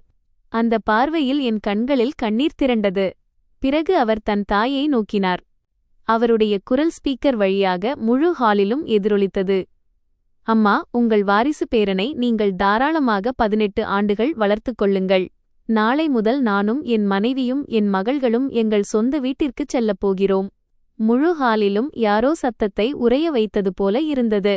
இசை மெதுவாகத்தான் ஒலித்து கொண்டிருந்தது. ஆனால் பேச்சு சத்தமும் பாத்திரங்கள் மோதும் ஒலியும் ஒரே நொடியில் நின்றன. ஒரு அத்தையின் கையில் இருந்த ஸ்பூன் நழுவித்தட்டில் விழுந்த சத்தம் கூட அவ்வளவு தெளிவாக கேட்டது. சாந்தி தேவி அதிர்ச்சியில் உறைந்து போனார். சிரிப்பும் மகிழ்ச்சியும் பூத்திருந்த அவர் முகம் திடீரென வெளுத்துப் போனது. விக்ரம், நீ என்ன சொல்கிறாய்? இது நம்ப முடியாததாக இருக்கிறதே என்று அவர் குரல் நடுங்கியது. அவர் கிளாஸை மேஜையின் மீது ஓங்கி வைத்துவிட்டு எழுந்து நின்றார். இன்று உன் அண்ணன் மகனின் மகிழ்ச்சியான நாள். ஆனால் நீ இங்கே வந்து இப்படி பேசுவது என்ன அர்த்தம் என்று சாந்தி தேவி கத்தினார். விக்ரம் அமைதியாகவே இருந்தார். அவர் தன் தாயை பார்த்து மெதுவாகச் சொன்னார், நான் தெளிவாகவே சொல்லிவிட்டேன் அம்மா. உங்கள் பேரனை 18 ஆண்டுகள் வளர்க்கும் பொறுப்பை நீங்கள் ஏற்றிருக்கிறீர்கள் என்றால் நீங்களே வளருங்கள். உங்களுக்கு எந்த சிரமமும் ஏற்படக்கூடாது என்பதற்காக நாங்கள் நாளை முதல் இங்கே இருக்கப்போவதில்லை. ராஜேஷுக்கு இப்போதுதான் கோபம் உச்சத்திற்கு வந்தது. அவன் மேஜையின் மீது ஓங்கி அடிக்க கிளாஸ்கள் நடுங்கின. விக்ரம், நீ என் மகனின் பார்ட்டியை பாழாக்க நினைக்கிறாயா? எதுவாக இருந்தாலும் வீட்டிற்குப் போய் பேசிக்கொள்ளலாம். அனைவர் முன்னிலையிலும் இப்படி வேஷம் போட என்ன அவசியம் என்று கத்தினான். அவன் முகம் கோபத்தில் சிவந்து கழுத்து நரம்புகள் புடைத்தன. அவன் வழக்கமான தன் கௌரவம் பாதிக்கப்பட்டால் வெளிப்படும் அந்த ஆக்ரோஷமான குணம் அது. ஆனால் விக்ரம் பின்வாங்கவில்லை. அவர் அண்ணனை திரும்பிப் பார்த்து ஒவ்வொரு வார்த்தையையும் தரையில் வீசுவது போலச் சொன்னார். உங்களைப் பற்றிச் சொல்லப்போனால் உங்கள் மகனை நீங்களே வளர்த்துக் கொள்ளுங்கள். கடந்த 7 ஆண்டுகளாக நானும் என் மனைவியும்தான் உங்களை வளர்த்து வருகிறோம். இனி போதும். இந்த வார்த்தைகளைக் கேட்டதும் ஹால் முழுவதிலும் ஒரு கலவரம் ஏற்பட்டது. கொதிக்கும் நீரில் எண்ணெய் ஊற்றியது போல இருந்தது. சற்று நேரம் முன்பு வரை ராஜேஷை புகழ்ந்து கொண்டிருந்த உறவினர்கள் இப்போது ஒருவருக்கொருவர் கிசுகிசுக்கத் தொடங்கினர். அவனது சிறைவாசம், வீட்டு வாசலில் நின்ற கடன் கொடுத்தவர்கள் என பழைய கதைகள் அனைவரின் நினைவிற்கும் வந்தன. சிலர் ஒன்றும் பேசாமல் தண்ணீர் குடிக்கத் தொடங்கினர். எதிலும் சிக்கிக்கொள்ள அவர்கள் விரும்பவில்லை. ராஜேஷ் தன் இடத்திலேயே உறைந்து நின்றான். அவன் வாய் பிளந்து நின்றது. எப்போதும் அமைதியாக இருக்கும் தன் தம்பி இன்று அனைவர் முன்னிலையிலும் தன்னை இழிவுபடுத்துவான் என்று அவன் நம்பவே இல்லை. பூஜா உடனே தன் மகனை தூக்கிக் கொண்டு எழுந்து நின்றாள். அவள் கண்களிலிருந்து தாரை தாரையாக கண்ணீர் வழிந்தது. அவள் அந்த வேகத்தில் அழுததைக் கண்டபோதே அவளுக்கு இப்படி நடிப்பதில் அனுபவம் இருக்கிறது என்று புரிந்து கொண்டேன். விம்மியபடி கத்தினாள். விக்ரம் அண்ணா, மீரா அண்ணி, நாங்கள் ஏழைகள் என்று எனக்கு தெரியும். ராஜேஷ் அண்ணன் தவறுகள் செய்திருக்கிறார் என்றும் தெரியும். ஆனால் இன்று என் மகனின் விசேஷமான நாளில் எங்களை இப்படி இழிவுபடுத்தத்தான் வேண்டுமா? என் மகனுக்கு ஒரு ஆதரவுதான் கேட்டேன் என்று சொல்லிவிட்டு தன் முகத்தை குழந்தையின் ஆடையில் மறைத்து கொண்டாள். அவள் தோள்கள் குலுங்கின. ஏதோ ஒட்டுமொத்த குடும்பமும் சேர்ந்து அவளை துன்புறுத்துவது போல ஒரு தோற்றத்தை உருவாக்கினாள். இது வேறு சமயமென்றால் விக்ரம் மௌனமாகியிருப்பார். தன் தாயின் அன்பு அல்லது மக்களின் பேச்சுக்கு அஞ்சி அனைத்தையும் சகித்துக் கொண்டிருப்பார். ஆனால் இந்த முறை அவர் முகத்தில் தெரிந்த அந்தச் சிரிப்பு மிகவும் குளிர்ந்திருந்தது. எனக்கே நடுக்கம் எடுத்தது. அவர் தன் பாக்கெட்டிலிருந்து போனை எடுத்தார். முன்னரே சேமித்து வைத்திருந்த ஒரு ஃபோல்டரை திறந்து அந்த உறவினர்களுக்கு முன்னால் உயர்த்தி காட்டினார். உங்களுக்கு உங்கள் மகனுக்கு ஆதரவு வேண்டுமா? ஆதரவு என்பது என் குடும்பம். இதோ இதுதான் எங்களது வங்கிக் கணக்கு. ஃபோன் திரையில் வங்கிப் பரிவர்த்தனைகளின் புகைப்படங்கள் தெரிந்தன. விக்ரம் எல்லாவற்றையும் வாசிக்கவில்லை. மிக முக்கியமான தொகைகளை மட்டும் காட்டினார். இதோ பாருங்கள். சூதாட்ட கடனை அடைக்க ராஜேஷ் அண்ணனுக்கு அனுப்பிய 80,000. பூஜாவின் முந்தைய குழந்தைகளின் பள்ளி கட்டணத்திற்காக அனுப்பிய 1,20,000. பூஜாவின் தாயின் மருத்துவமனை கட்டணமாக அனுப்பிய 50,000. மற்றும் ராஜேஷ் அண்ணன் ஒரு புதிய தொழில் கற்றுக்கொள்ளப் போவதாக சொல்லி பெற்ற 1,00,000. ஆனால் அடுத்த நாளே அவர் மது அருந்தும் புகைப்படங்கள் ஃபேஸ்புக்கில் இருந்தன. விக்ரம் ஒவ்வொரு தொகையைச் சொல்லும்போதும் பூஜாவின் முகம் மேலும் மேலும் வெளுத்துக்கொண்டே போனது. சாந்திதேவி பதற்றத்துடன் மேடையை நோக்கி வந்தார். அவர் குரல் நடுங்கியது. விக்ரம், நிறுத்து. வீட்டு விஷயங்களை ஏன் வெளியில் பகிர்கிறாய்? விக்ரம் தன் தாயை திரும்பி பார்த்தார். அவர் கண்களில் கோபமில்லை, ஏமாற்றம் மட்டுமே இருந்தது. அம்மா, அனைவர் முன்னிலையிலும் என் அண்ணனுக்கு உதவி செய்யச் சொல்லி என்னை கட்டாயப்படுத்திய போது இது வீட்டு விஷயம் என்று நீங்கள் நினைக்கவில்லையா? என் மனைவியிடம் பெரிய மனதுடன் சிந்திக்க வேண்டும் என்று சொன்னபோது கீழே அமர்ந்திருக்கும் உங்கள் 2 பேத்திகளும் இதையெல்லாம் கேட்கிறார்கள் என்று நீங்கள் நினைக்கவில்லையா? நான் குனிந்து ரியாவை என் மடியில் எடுத்துக்கொண்டேன். ரியா என் அருகில் அமர்ந்திருந்தாள். அவள் கண்கள் சிவந்திருந்தன. ஆனால் அவள் அழவில்லை. மேடையில் இருந்த தன் அப்பாவை ஒரு கலவையான பயத்துடனும் பாசத்துடனும் பார்த்து கொண்டிருந்தாள். என் இதயம் வலிக்கத் தொடங்கியது. விக்ரம், இதை முன்பே சொல்லியிருக்க வேண்டும். ஆனால் தாமதமாக இருந்தாலும் என் மகள்கள் முன்னால் இதைச் சொன்னார். இதன் மூலம் தன் மகள்களை அவர் எந்த பேரனை விடவும் குறைவாக கருதவில்லை என்பது அவர்களுக்கு புரிந்திருக்கும். விக்ரம் போனை கீழே இறக்கினார். அவர் குரல் மெதுவாகவும் தெளிவாகவும் இருந்தது. என் மகள்கள் குடிக்கும் பாலுக்காக என் மனைவி ஒவ்வொரு டப்பாவின் விலையையும் கணக்கிட வேண்டியிருக்கிறது. கடந்த 1 வருடமாகவே இந்த வீடு முழுவதும் பூஜாவின் குடும்பத்தையும் சேர்த்து எங்கள் வருமானத்தில்தான் இயங்குகிறது. அண்ணனுக்கு உதவுவதில் எனக்கு எந்த பிரச்சனையும் இல்லை. ஆனால் என் மனைவியையும் மகள்களையும் சிறுமைப்படுத்தி மற்றவர்கள் சொகுசாக வாழ்வதை நான் ஒருபோதும் சகித்துக் கொள்ள மாட்டேன். முழு ஹாலிலும் நிசப்தம் நிலவியது. சாந்திதேவிக்கு ஆதரவாக பேசி ஆமோதித்தவர்கள் இப்போது ஒரு வார்த்தை பேசக்கூட துணியவில்லை. மேடையில் நின்றிருந்த என் கணவரை பார்த்தேன். இத்தனை ஆண்டுகால சகிப்புத்தன்மைக்குப் பிறகு அவர் முகம் இப்போது உறுதியுடன் இருந்தது. பல ஆண்டுகளில் முதல் முறையாக கடமையை செய்யும் இளைய மகனாக மட்டுமல்லாமல் தன் மனைவி மற்றும் மகள்களுக்கு பாதுகாப்பாக நிற்கும் ஒரு கணவனாகவும் தந்தையாகவும் விக்ரமை நான் பார்த்தேன். சிதைந்து கொண்டிருந்த அந்த விழாவின் நடுவே என் வாழ்க்கையின் ஒரு பழைய கதவு அடைபட்டுவிட்டது என்பதை நான் உணர்ந்தேன். அந்த கதவுக்கு பின்னால் இனி பொறுமைக்கு எந்த இடமும் இல்லை. பூஜாவின் பணப்பரிவர்த்தனைகள் பற்றிய உண்மைகளை கேட்டதும் அவளது முகம் வெளுத்துப் போனது. ஆனால் அவள் உடனே குழந்தையை இன்னும் இறுக அணைத்துக் கொண்டாள். அவள் கண்ணீர் அந்த குழந்தையின் ஆடைகளில் சொட்டிக் கொண்டிருந்தது. அவள் இனி விக்ரமை பார்க்கவில்லை, மாறாக உறவினர்களை திரும்பி பார்த்து தனக்கு ஏதோ பெரிய அநீதி இழைக்கப்பட்டது போல விம்மினாள். நீங்கள் அனைவரும் பாருங்கள், இன்று என் மகனின் நாள். ஆனால் இவர்கள் பணத்தைப் பற்றி கணக்கு கேட்கிறார்கள்.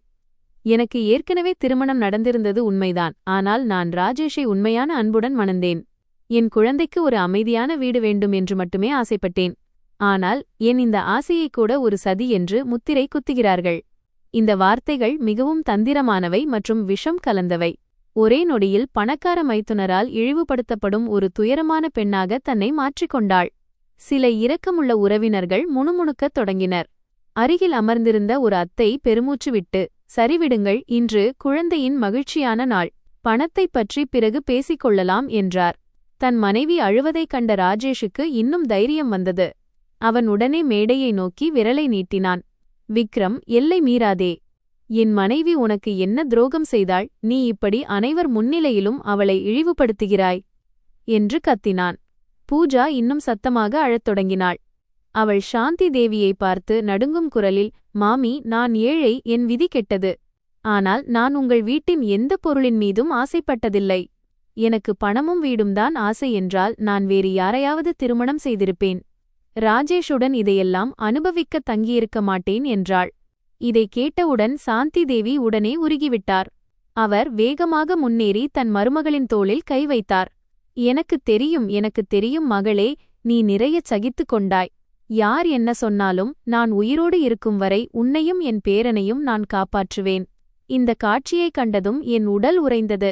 விக்ரம் ஆதாரங்களை சமர்ப்பித்த பிறகும் பூஜாவின் பேச்சில் உள்ள பொய்களை தெரிந்தும் சாந்தி தேவி மாறவில்லை. தன் மருமகளின் மடியில் இருக்கும் பேரனை மட்டுமே அவர் பார்த்தார். மற்ற அனைத்தையும் மறந்துவிட்டார்.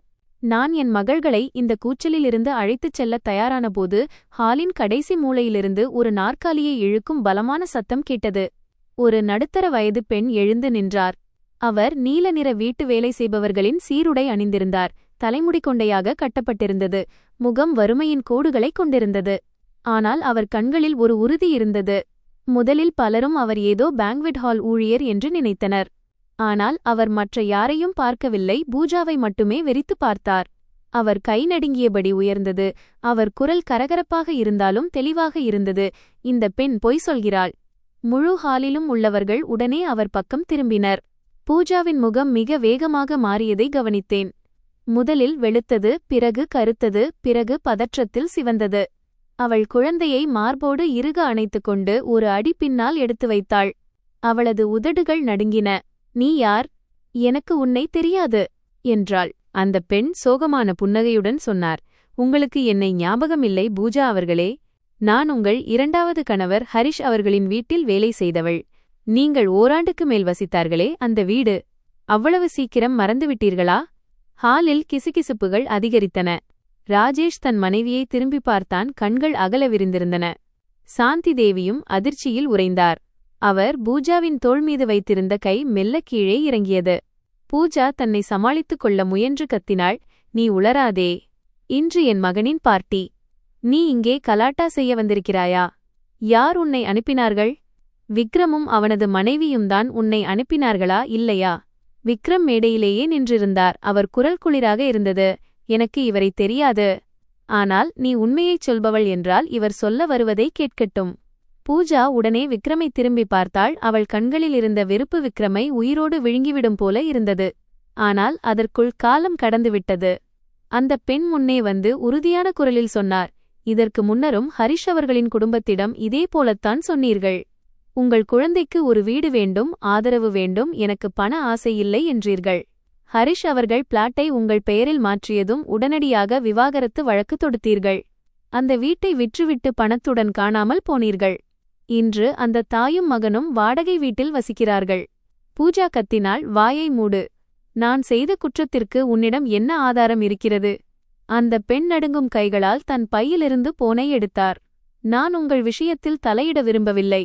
ஆனால் இன்று என் முதலாளியின் குடும்பத்துடன் இங்கே உணவருந்த வந்திருந்தேன். நீங்கள் மீண்டும் அதே பழைய நாடகத்தை ஆடுவதை பார்த்தேன். என்னால் சகித்துக்கொள்ள முடியவில்லை என்று சொல்லி ஒரு ஆடியோவை ஒலிக்கவிட்டார். போனில் பூஜாவின் குரல் மிகத் தெளிவாக கேட்டது. அது மிகவும் கூர்மையாகவும் திமிரும் நிறைந்ததாகவும் இருந்தது. அந்த வீட்டின் விஷயம் மட்டும் இல்லை என்றால், சிறையிலிருந்து வந்த அந்த ராஜேஷ் போன்ற ஒரு பயனற்றவனுடன் நான் ஏன் திருமணம் செய்து கொள்ளப் போகிறேன்? அந்த கிழவி தன் பேரன் மீது பைத்தியமாக இருக்கிறாள். குழந்தை பிறந்ததும் கொஞ்சமாக சாமர்த்தியமாக பேசி அந்த வீட்டை என் பெயருக்கு மாற்றிவிடுவேன். ஹாலில் ஏதோ ஒரு குண்டு வெடித்தது போன்ற நிசப்தம் நிலவியது. சிலர் எழுந்து நின்றனர், சிலரது வாய் பிளந்து போயிருந்தது, சிலர் பூஜாவை நோக்கி விரல் நீட்டினர். ராஜேஷ் தன் இடத்திலேயே உறைந்து நின்றான், ஏதோ நிலத்தில் புதைக்கப்பட்டது போல. அவனது முகம் சிவப்பு நிறத்தில் இருந்து நீலமாக மாறியது. சிறிது நேரத்திற்கு முன்பு தன் மனைவிக்காக கத்திக் கொண்டிருந்தவன் இப்போது அவளை இழிவுடனும் பயத்துடனும் பார்த்து கொண்டிருந்தான். சாந்திதேவி தள்ளாடியபடி பின்வாங்கினார்.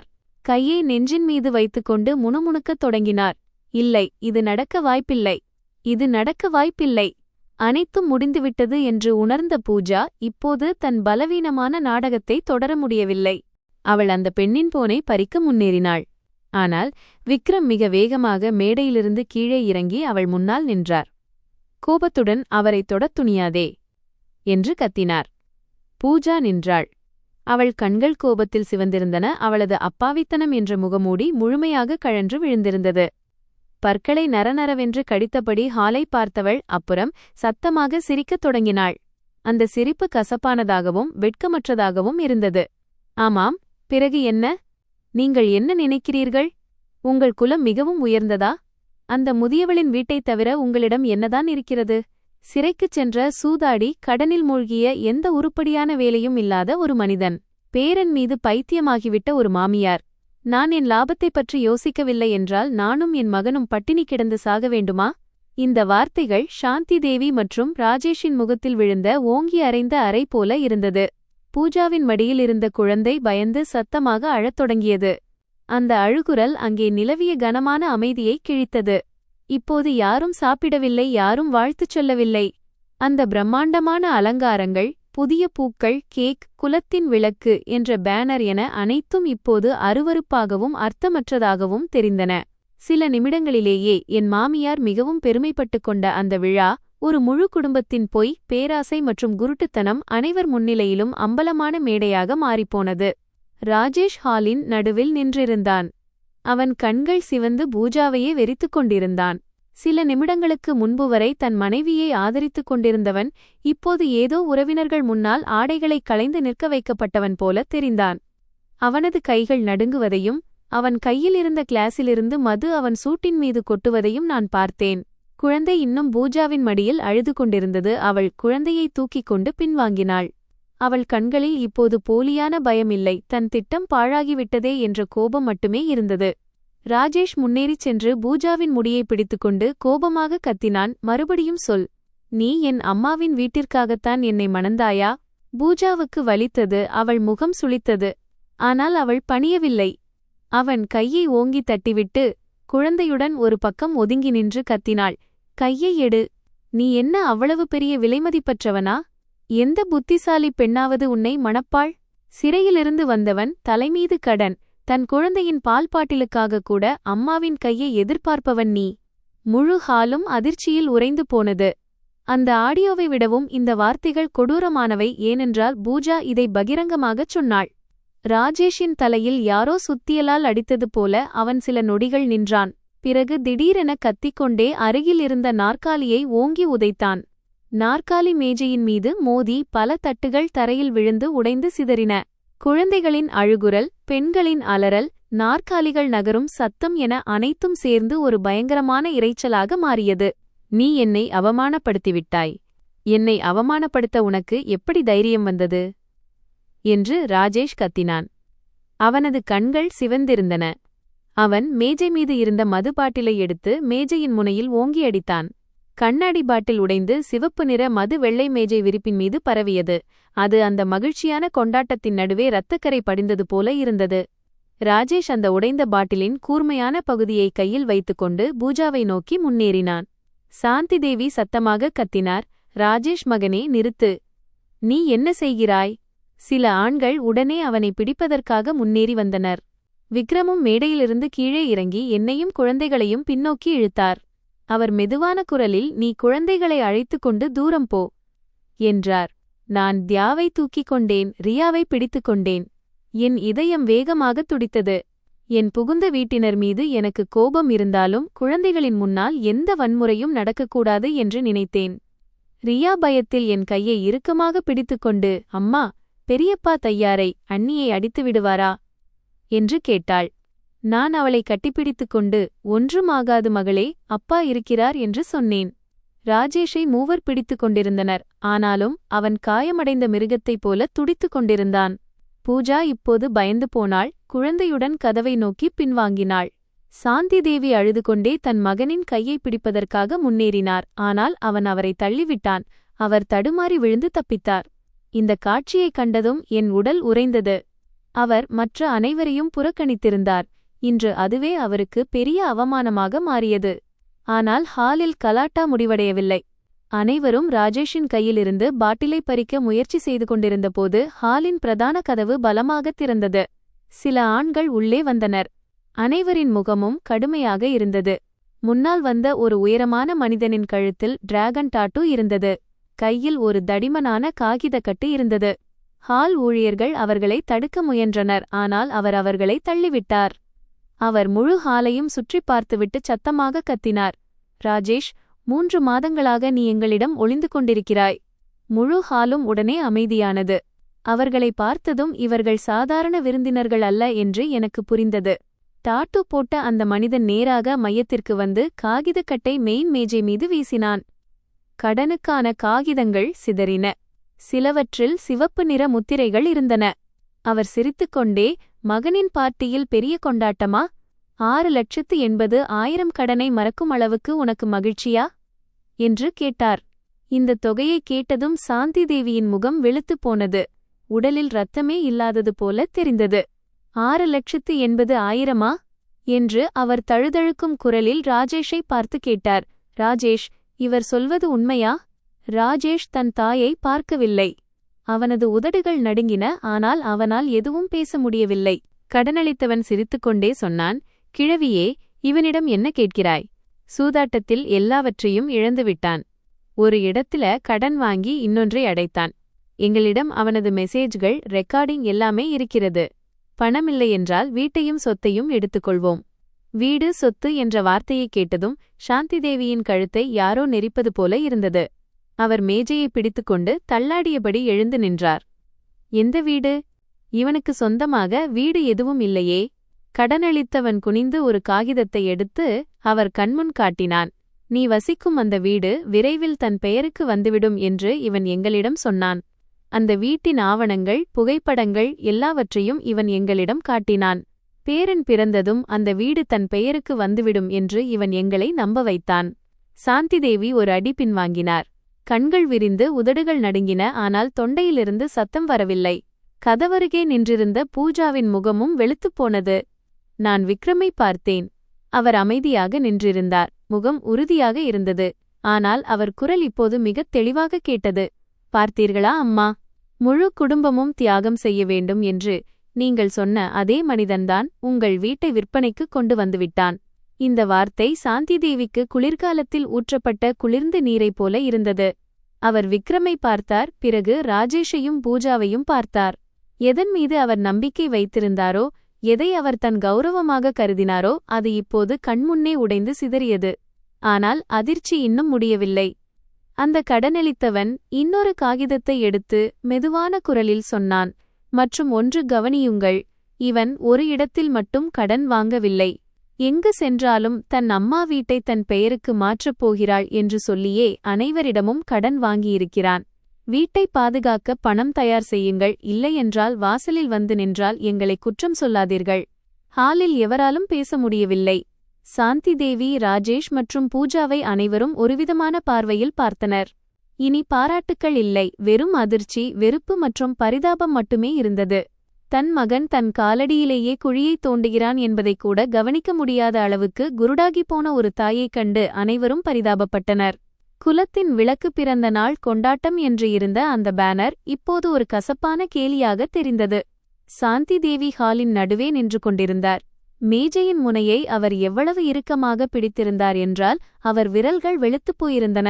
கடனளித்தவன் சென்ற பிறகு கடன் ஆவணங்கள் இன்னும் மேஜை மீது சிதறி கிடந்தன.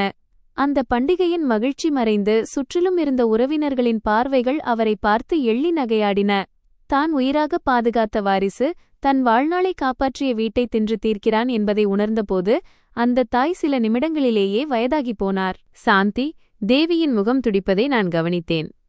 வாழ்நாள் முழுவதும் தன் கௌரவத்திற்காகவே வாழ்ந்த அவருக்கு பணத்தை இழப்பதை விட தனது முட்டாள்தனத்தை ஊர் அறியுமே என்ற பயம்தான் அதிகமாக இருந்தது. அவர் முழு ஹாலையும் பார்த்தார். அனைவரும் கிசுகிசுப்பதையும் தன்னை நோக்கி விரல் நீட்டுவதையும் கண்டார். உடனே தன் பழைய வழக்கப்படி இதற்கு யாரோ ஒருவரை பலிகடா ஆக்கத் தேடினார். அது ராஜேஷ் அல்ல, பூஜா அல்ல, அவர் தானும் அல்ல. என் முகத்தில் அவர் கண்கள் நிலைத்தன. சாந்தி தேவி திடீரென்று என்னை நோக்கி வந்து விரலை நீட்டி சத்தமாக கத்தினார். இவை அனைத்தும் உன்னால்தான் நடந்தது. நீ இந்த வீட்டிற்கு வந்ததிலிருந்து என் குடும்பம் சிதறிவிட்டது. நீதான் விக்ரமை அவனது தாய்க்கு எதிராக தூண்டிவிட்டாய். நீதான் அண்ணன் தம்பிகளுக்கு இடையே பிளவை ஏற்படுத்தினாய். நீதான் எங்களை உலகத்தின் முன்னால் வேடிக்கை பொருளாக்கிவிட்டாய். அவரது கூர்மையான குரல் முழு ஹாலிலும் எதிரொலித்தது. குழந்தைகளின் அழுகையை விடவும் மக்களின் கிசுகிசுப்பை விடவும் அது அதிகமாக இருந்தது. நான் சில நொடிகள் திகைத்து நின்றேன். பிறகு சிரித்தேன். மகிழ்ச்சியால் அல்ல, எல்லாமே இவ்வளவு அர்த்தமற்றதாக இருந்ததால் நான் சிரிக்காவிட்டால் அழுதுவிடுவேன் என்று தோன்றியது. நான் அவரை பார்த்து அமைதியாக கேட்டேன். இந்த குடும்பத்தை நான் தான் உடைத்தேன் என்று சொல்கிறீர்களா? ராஜேஷ் அண்ணனுக்கு சூதாட நான் கற்றுக் கொடுத்தேனா? கடன் வாங்கச் சொன்னேனா? பூஜா அண்ணியிடம் உங்கள் வீட்டின் மீது கண் வைக்கச் சொன்னேனா? என் ஒவ்வொரு கேள்விக்கும் சாந்தி தேவியின் முகம் மேலும் சிதைந்தது. அவர் தழுதழுக்கும் குரலில் கத்தினார். வாயை மூடு. நீ இவ்வளவு குறுகிய மனப்பான்மையுடன் இல்லையென்றால் விக்ரம் தன் தாயை இவ்வளவு அவமானப்படுத்த துணிந்திருக்க மாட்டான். நான் ஏதாவது பதில் சொல்வதற்கு முன்பே விக்ரம் முன்னே வந்து எங்களுக்கும் என் தாய்க்கும் முன்னால் நின்றார். என் வாழ்க்கையில் முதல் முறையாக என் கணவர் தன் தாயை கடிந்து பேசுவதைக் கேட்டேன். வலிகளும் கோபமும் கலந்த குரலில் அவர் சொன்னார், போதும் நிறுத்துங்கள் அம்மா. முழு ஹாலும் உறைந்தது. சாந்தி தேவியும் நின்றுவிட்டார். அமைதியாக இருக்கும் தன் தம்பி தனக்கு எதிராக குரல் உயர்த்துவதை அவரால் நம்பவே முடியவில்லை. விக்ரம் நேராக நின்றார். அவர் கண்கள் சிவந்திருந்தன. குரல் நடுங்கியது. இந்த நிலையிலும் என் மனைவியை குற்றம் சாட்டுகிறீர்களா? அவர் உறவினர்களையும் பிறகு தன் தாயையும் பார்த்தார். கடந்த 7 ஆண்டுகளாக உங்கள் வீட்டின் மின்சாரம், தண்ணீர் கட்டணங்களை யார் செலுத்துவது? உங்கள் இரத்த அழுத்தம் மற்றும் மூட்டுவலி மருந்துகளுக்கு யார் பணம் கொடுப்பது?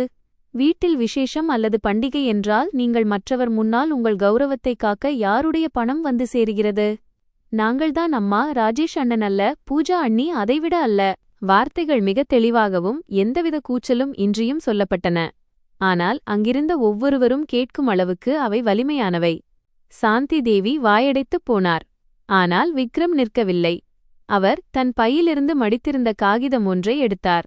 அதை திறக்கும்போது அவர் கைகள் நடுங்கின. மீராவிடம் நான் இன்றுவரை சொல்லாத இன்னொரு விஷயம் இது. இதை மறைத்து வைத்தால் குடும்பத்தில் அமைதி நிலவும் என்று நினைக்கும் அளவுக்கு நான் முட்டாளாக இருந்தேன் என்று கூறி அவர் என்னை நோக்கினார். அவர் கண்களில் மிகுந்த குற்ற உணர்ச்சி இருந்தது. அவர் என்ன சொல்லப் போகிறார் என்று எனக்கு தெரியவில்லை. ஆனால் அது சாதாரண விஷயமல்ல என்று உணர்ந்தேன். விக்ரம் தன் தாயை பார்த்தார். தழுதழுத்த குரலில் சொன்னார், நீங்கள் மருத்துவமனை செலவுகளுக்காக சிறிது காலம் பணம் வேண்டும் என்று கேட்டிருந்தீர்கள். ஆனால் உண்மையில் நீங்கள் அந்த பணத்தை ராஜேஷ் அண்ணனின் கடனை அடைக்க பயன்படுத்தினீர்கள். என் காதுகள் அடைத்துக் கொண்டன. அங்கேயே அப்படியே உறைந்து போய் நின்றேன். சுற்றியிருந்த எந்தச் சத்தமும் என் காதில் விழவில்லை. அந்த 2 பிக்ஸட் டெபாசிட்டுகளும் எங்கள் குழந்தைகள் பிறந்ததிலிருந்தே அவர்களுக்காக சேமித்து வைத்திருந்த பணம்.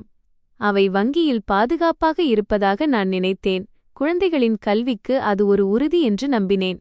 ஆனால் அவை எப்போதோ எடுக்கப்பட்டுவிட்டன என்பது இன்றுதான் எனக்குத் தெரிந்தது. நான் விக்ரமை பார்த்தேன். அவர் தலைகுனிந்து நின்றார். என் கண்களை பார்க்கும் தைரியம் அவருக்கு இல்லை. என்னை மன்னித்துவிடு என்று அவர் மெதுவாகச் சொன்னார். மீண்டும் பணத்தைச் சேர்த்துவிட்டு உன்னிடம் சொல்லிவிடலாம் என்று நினைத்தேன். அம்மா அந்த ஒருமுறை மட்டும் அண்ணனுக்கு உதவி செய்கிறார் என்று நினைத்தேன் என்றார். என் இதயம் வலியால் நிறைந்தது. என் மாமியார் மீது கோபம் இருந்தது. ஆனால் என் கணவர் இந்த விஷயத்தை என்னிடம் மறைத்தாரே என்ற துயரமும் இருந்தது. இருந்தாலும் அவர் முகத்தை பார்த்தபோது இத்தனை நாட்களாக அவர் எவ்வளவு பெரிய பாரத்தை சுமந்து கொண்டிருந்தார் என்பது புரிந்தது. அவர் தன் மகள்களின் பணத்தை திருடவில்லை, தன் தாயின் முன்னால் பலவீனமாக போய்விட்டார். விக்ரம் மீண்டும் சாந்தி தேவியின் பக்கம் திரும்பினார். அவர் கண்களின் ஓரத்தில் கண்ணீர் இருந்தது, ஆனால் குரல் உறுதியாக இருந்தது. அம்மா, நீங்கள் அண்ணனை நேசிக்கிறீர்கள் என்பதால் நான் சகித்துக் கொண்டேன். நீங்கள் என் தாய் என்பதால் சகித்துக் கொண்டேன். ஆனால் நீங்கள் உங்கள் இளைய மகனையும் மருமகளையும் ஒரு ஏடிஎம் இயந்திரமாகவே பார்த்துக் கொண்டிருக்கிறீர்கள். நீங்கள் வம்ச வாரிசு என்று சொல்லும் ஒருவனுக்காக உங்கள் 2 பேத்திகளின் எதிர்கால பணத்தையே எடுத்துவிட்டீர்கள். இந்த கடைசி வாக்கியம் சாந்தி தேவியை அதிர வைத்தது. கீழே அமர்ந்திருந்த உறவினர்கள் இன்னும் சத்தமாக கிசுகிசுக்கத் தொடங்கினர். சிலர் என் மகள்களை பார்த்து பரிதாபச் சிரிப்பு சிரித்தனர்.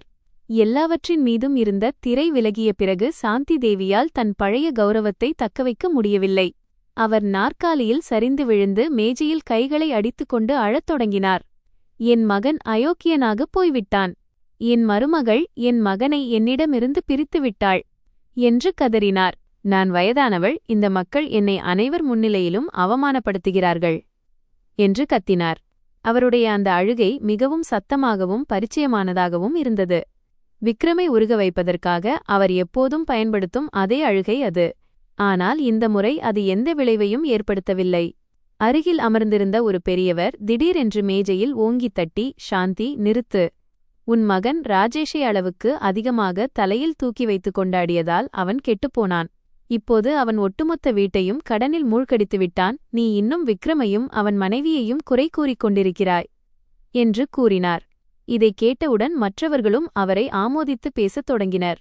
உறவினர்கள் அவர் பக்கம் இல்லாதது அதுவே முதல் முறை. அவருடைய அழுகை நாடகம் பலிக்காததும் அதுவே முதல் முறை.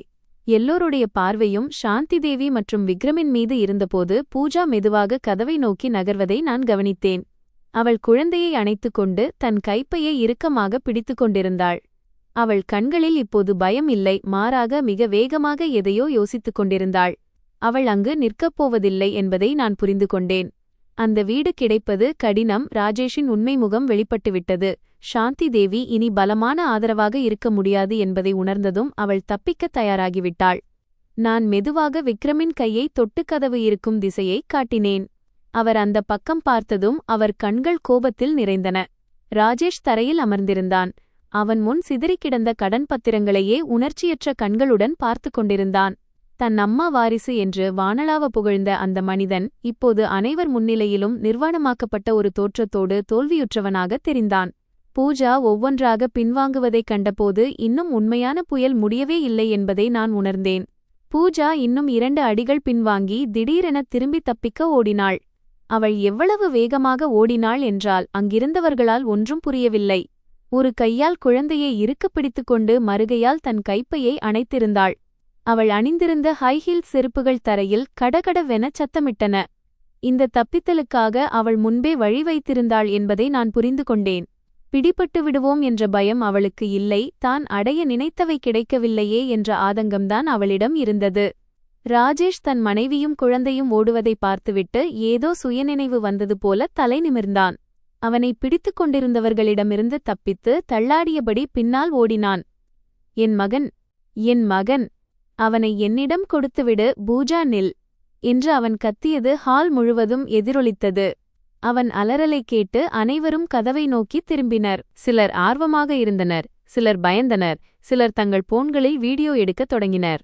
விக்ரம் உடனே என்னை திரும்பி பார்த்தார். 2 மகள்களையும் என் அருகில் வைத்துக்கொள் என்றார். நான் தலையசைத்து ஒரு கையால் ரியாவை இழுத்துக்கொண்டு தியாவை தூக்கிக் கொண்டேன். சில உறவினர்களுடன் சேர்ந்து நாங்கள் பார்க்கிங் பகுதியை நோக்கி ஓடினோம். வெளியே வீசிய இரவு நேரத்து தன்காற்று ஹாலின் மூச்சுமுட்டும் சூழலுக்கு மாறாக இருந்தது. பார்க்கிங்கின் மஞ்சள் விளக்குகள் தரையில் நிழல்களை வரைந்தன. கார்களின் ஹாரன் சத்தம், மக்களின் கூச்சல், குழந்தைகளின் அழுகை என அனைத்தும் சேர்ந்து ஒரு பயங்கரமான காட்சியை உருவாக்கியது. பூஜா கேட் அருகில் வந்துவிட்டாள். ஒரு வெள்ளை நிற டாக்ஸி அங்கே காத்திருந்தது. அதை அவள் முன்பே வரவழைத்திருக்க வேண்டும். டிரைவர் கண்ணாடியை கீழே இறக்கி பார்த்தார். அவருக்கு ஒன்றும் புரியவில்லை. பூஜா சத்தமாக கத்தினாள், கதவைத் திற. அவள் உள்ளே ஏறப்போனபோது ராஜேஷ் அவளை நெருங்கி அவளது கைப்பாவை பிடித்தான். எங்கே போகிறாய்? என் மகனை என்னிடம் கொடு என்று கத்தினான். அவன் பலமாக பையை பிடித்தெழுத்ததில் அதன் லாக் உடைந்து லிப்ஸ்டிக், பண உரைகள் மற்றும் சில தங்கக் காப்புகள் தரையில் சிதறின. என்னை விடு, பைத்தியம் பிடித்துவிட்டதா? அனைவர் முன்னிலையிலும் எங்களை அடித்துக் கொன்றுவிடப் போகிறாயா என்று கத்தினாள் பூஜா. அவள் குழந்தையை கட்டிக்கொண்டு காரின் கதவின் ஓரம் நின்றாள். அவள் முகம் வெளுத்திருந்தது. ஆனால் தரையில் சிதறிய உரைகளை எடுப்பதிலேயே அவள் குறியாக இருந்தாள். இதைக் கண்ட அங்கிருந்த மக்கள் கிசுகிசுக்கத் தொடங்கினர். தப்பிக்கும் போதும் அவளது முதல் கவலை அழும் குழந்தையல்ல, தரையில் விழுந்த பணமும் நகையும்தான். ராஜேஷ் குழந்தையை பூஜாவின் கைகளிலிருந்து பறிக்க முயன்றபோது பார்க்கிங்கின் மறுபுறமிருந்து ஒரு டெலிவரி மோட்டார் பைக் வந்து நின்றது. நீல நிற ஜாக்கெட் அணிந்த ஒருவன் இறங்கி தன் ஹெல்மெட்டை கழற்றினான். அவன் முகம் பூஜாவின் கண்களில் பட்டதும் அவள் அப்படியே உறைந்து போனாள். அவள் முகம் இரத்தமே இல்லாமல் வெளுத்தது. சிவந்த உதடுகள் நடுங்கின. "நீ எப்படி இங்கே?" என்று தள்ளாடும் குரலில் கேட்டாள். அந்த மனிதன் சுமார் 40 வயது, மதிக்கத்தக்கவன், மெலிந்தவன். ஆனால் அவன் கண்கள் மிகவும் கூர்மையானவை. அவன் ராஜேஷையோ தள்ளாடியபடி பின்னால் வந்து கொண்டிருந்த சாந்தி தேவியையோ பார்க்கவில்லை. பூஜாவை மட்டும் வெறித்து பார்த்துவிட்டு ஒரு கசப்பான சிரிப்பைச் சிரித்தான். "நான் வராவிட்டால் இன்னும் எத்தனை பேரை நீ ஏமாற்றுவாய்?" என்று கேட்டுவிட்டு தன் பையிலிருந்து மடித்த காகிதம் ஒன்றை எடுத்து அவர்கள் முன்னால் தரையில் வீசினான். காற்றுக்கு அந்த காகிதங்கள் பறந்தன. அதன் மேல் DNA பரிசோதனை அறிக்கை என்று தெளிவாக எழுதியிருந்தது. ராஜேஷ் அப்படியே நின்றான். அவன் கைகள் தளர்ந்தன. அவன் அந்த மனிதனைப் பார்த்து நடுக்கத்துடன், "நீ யார்?" என்று கேட்டான். அந்த மனிதன் சுருக்கமாக பதிலளித்தான், "நான் ஹரிஷ், பூஜாவின் 2வது கணவன். நீ முழுமையாக அழிந்துவிடாமல் காப்பாற்றியவன் நான்." அந்த பார்க்கிங் பகுதி முழுவதும் நிசப்தம் நிலவியது. ராஜேஷ் நடுங்கும் கைகளுடன் குனிந்து அந்த காகிதங்களை எடுத்தான். அவனது தடிமனான விரல்கள் மெல்ல பக்கங்களை புரட்டின. "நான் சில அடிகள் தொலைவில் நின்று கொண்டிருந்தேன். என்னால் எல்லாவற்றையும் படிக்க முடியவில்லை. ஆனால் அவன் முகத்தைப் பார்த்தே ஏதோ மிகப்பெரிய தவறு நடந்திருக்கிறது என்பதை என்னால் புரிந்துகொள்ள முடிந்தது." ராஜேஷின் கண்கள் சிவந்தன. உதடுகள் நடுங்கின. அவன் தலையை நிமிர்த்தி பூஜாவை பார்த்தான்.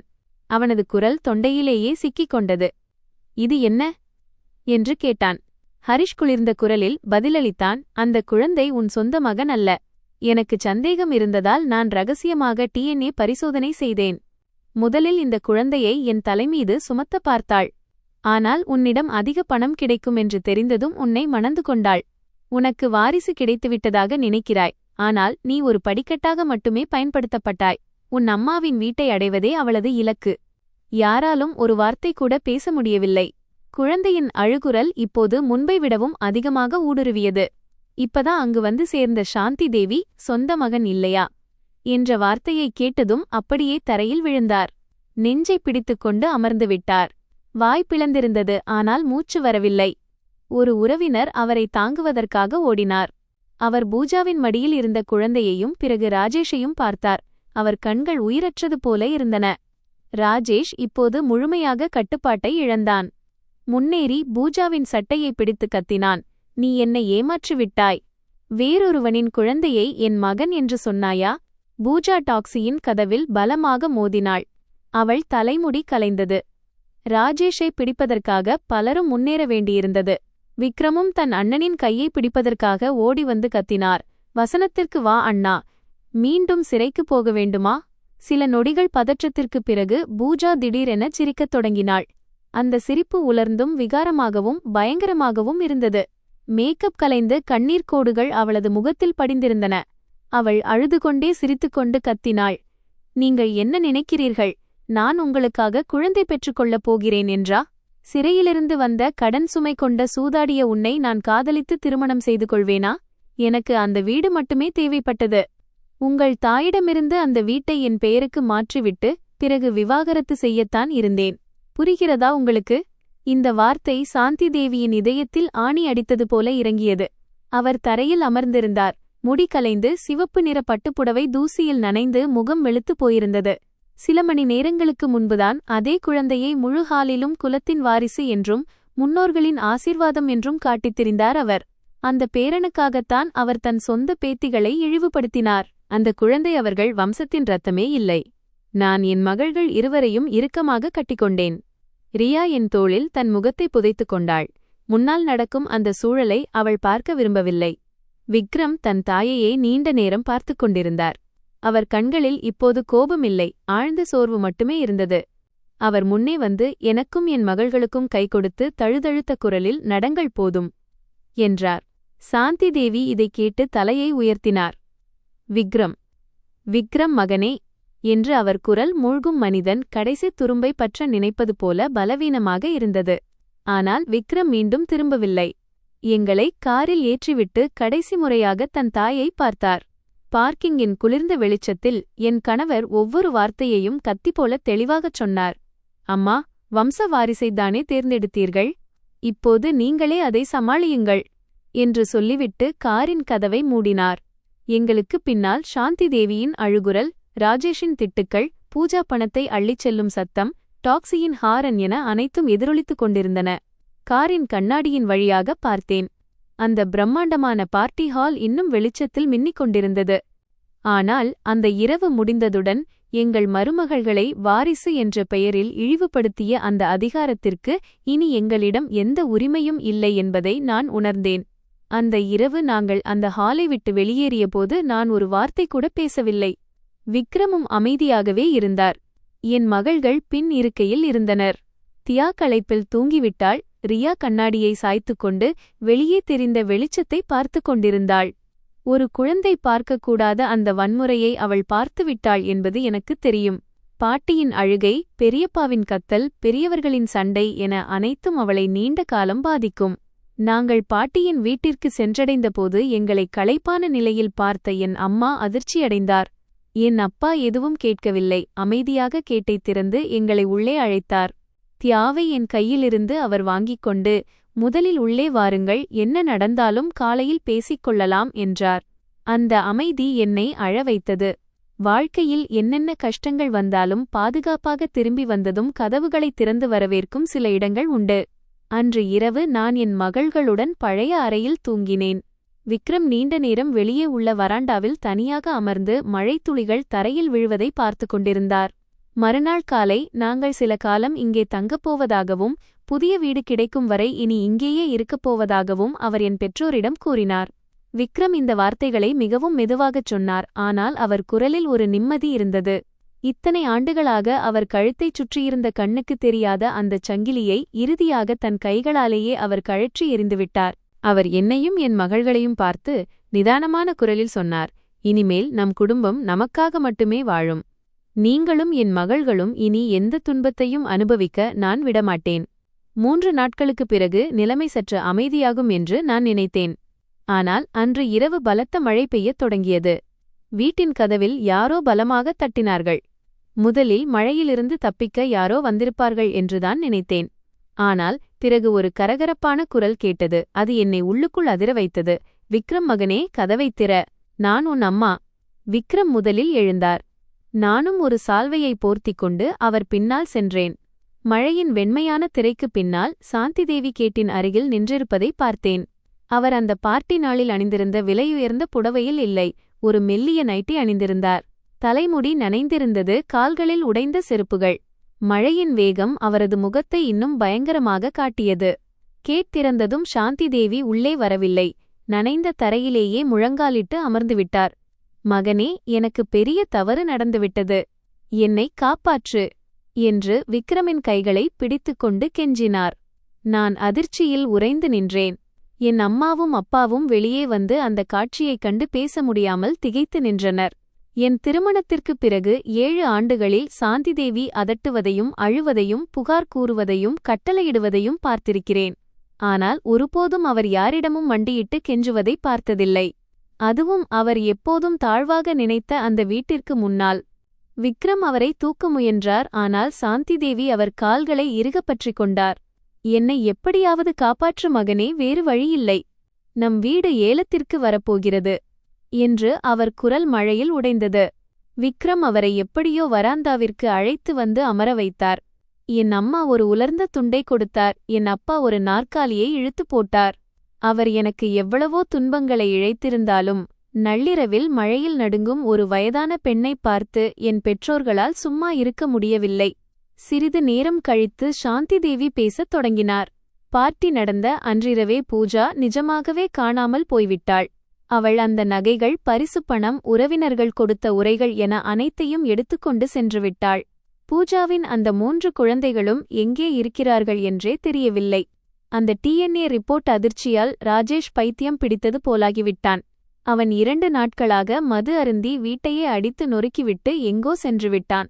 ஆனால் சிக்கல் அத்துடன் முடியவில்லை. கடனளிப்பவர்கள் இப்போது சாந்தி தேவியின் வீட்டிற்கு வரத் தொடங்கிவிட்டார்கள். முதலில் ஒரு குழு வந்தது, பிறகு அடுத்த குழு. சிலர் கதவின் முன்னால் நின்று கெட்ட வார்த்தைகளால் திட்டினார்கள். சிலர் இரும்பு கேட்டை அடித்து நெளித்துவிட்டார்கள். சாந்தி தேவியின் கேட்டில் சிவப்பு பேனாவால் ஏமாற்று பேர்வழிகள், கடன் உள்ளவர்கள் என்று எழுதிவிட்டார்கள். ராஜேஷின் புகைப்படத்தை தெருவின் மூலை முடுக்குகளிலெல்லாம் ஒட்டிவிட்டார்கள். அதில் கடனுக்கான தொகையும் ஃபோன் நம்பரும் எழுதப்பட்டிருந்தது. இதையெல்லாம் சொல்லும்போது சாந்தி தேவி விம்மி விம்மி அழுதார். இனி என்னால் வீட்டை விட்டு வெளியே வர முடியவில்லை. நான் ஏதோ ஒரு குற்றவாளியைப் போல பார்க்கப்படுகிறேன் என்றார். விக்ரம் அருகில் நின்றிருந்தார். அவர் முகம் கல்லாக இருந்தது. அவர் சுருக்கமாக, ராஜேஷ் அண்ணன் எங்கே என்று கேட்டார். சாந்தி தேவி தலையசைத்தார். அவன் ஓடிவிட்டான். நான் ஃபோன் செய்கிறேன், ஆனால் கிடைக்கவில்லை. நீயே அனைத்தையும் பார்த்துக்கொள் என்று ஒரு மெசேஜ் மட்டும் அனுப்பியிருக்கிறான். பணம் கொடுக்கவில்லை என்றால் அவர்கள் என்னை உயிரோடு விடமாட்டார்கள். இதைக் கேட்டதும் என் இதயம் பாரமானது. தன் தாய் வாழ்நாள் முழுவதும் தலைமேல் வைத்து தாங்கிய மகன் ஆபத்து வந்ததும் தன் வயதான தாயை கடனாளிகளிடம் விட்டுவிட்டு ஓடிவிட்டான். பிறகு சாந்தி தேவி தலையை உயர்த்தி நடுங்கும் குரலில் சொன்னார், இன்னொரு விஷயமும் இருக்கிறது. அவர் தன் நனைந்த பையிலிருந்து ஒரு மடித்த காகிதத்தை எடுத்தார். அது ஒரு அடமான பத்திரத்தின் நகல். நான் அதை ஒரு பார்வை பார்த்தேன். அதில் நிலப்பயன்பாட்டு அதிகாரி சான்றிதழ் என்று இருந்தது. என் இதயம் சுக்குநூறாக உடைந்தது. சாந்தி தேவி மெதுவான குரலில் ராஜேஷ் வீட்டின் அசல் ஆவணங்களை எடுத்துச் சென்று அடமானம் வைத்துவிட்டான். அவை பீரோவில்தான் இருந்தன என்று நினைத்தேன். ஆனால் கடனாளிகள் அதை காட்டியபோதுதான் பீரோவில் அவை இல்லை என்பது தெரிந்தது. வராண்டாவில் நிசப்தம் நிலவியது. மழையின் சத்தம் மட்டுமே கேட்டது. விக்ரம் அந்த காகிதத்தை எடுத்து நீண்ட நேரம் படித்தார். அவர் படிக்க படிக்க அவர் முகம் மேலும் கடினமானது. இறுதியில் அதை மேஜை மீது வைத்துவிட்டு கரகரப்பான குரலில் சொன்னார், அண்ணனுக்கு உதவி செய்யச் சொல்லி நீங்கள் எங்களை வற்புறுத்தியபோது, உங்கள் வம்ச வாரிசை பிரியக்கூடாது என்று நீங்கள் சொன்னபோது இந்த நாளைப் பற்றி யோசித்தீர்களா? சாந்தி தேவி அழுதார். ஆனால் விக்ரம் உருகவில்லை. தன் வாழ்க்கை பொறுப்பை கூட ஏற்க முடியாத ஒருவனுக்காக உங்கள் வீட்டையே விற்றுவிடத் துணிந்தீர்கள். இறுதியில் அவன் எல்லாவற்றையும் அழித்துவிட்டான். யோசித்தீர்களா? சாந்தி தேவி திடீரென்று நாற்காலியிலிருந்து வழுக்கி மீண்டும் முழங்காலிட்டு விக்ரமின் கால்களை பற்றிக் கொண்டார். எனக்கு ஒரு பேரன் வேண்டும் என்றுதான் நினைத்தேன் மகனே. நான் வயதாகிவிட்டேன். நம் வம்சம் முடிந்துவிடுமோ என்று பயந்தேன். இப்படியெல்லாம் நடக்கும் என்று எனக்கு தெரியாது. இதைக் கேட்டதும் என் மனதில் பரிதாபமும் கோபமும் கலந்தன. அவர் உண்மையிலேயே தோற்றுப்போனார் என்பது பரிதாபம். ஆனால் இப்போதும் அவர் தன் குருட்டுத்தனமான பாரபட்சத்தைப் பற்றி பேசாமல், பேரன் வேண்டும் என்ற ஆசையால்தான் இப்படி ஆனது என்று சாக்கு சொல்வது கோபத்தை வரவழைத்தது. நான் கதவின் பின்னால் ஒளிந்திருந்த என் மகள்களை உள்ளே அறைக்கு அழைத்துச் சென்றேன். கதவை மூடுவதற்கு முன் நான் சாந்தி தேவியை பார்த்தேன். ஒரு காலத்தில் தன் வாரிசு பேரனை 18 ஆண்டுகள் வளர்க்கப் போவதாக அவர் எவ்வளவு பெருமையாகச் சொல்லிக் கொண்டார். இப்போது அதே வாரிசு, அந்த வம்சத்தின் கௌரவம், அனைத்தும் எங்கே? அனைத்தும் வெறும் புகையாக மறைந்துவிட்டன.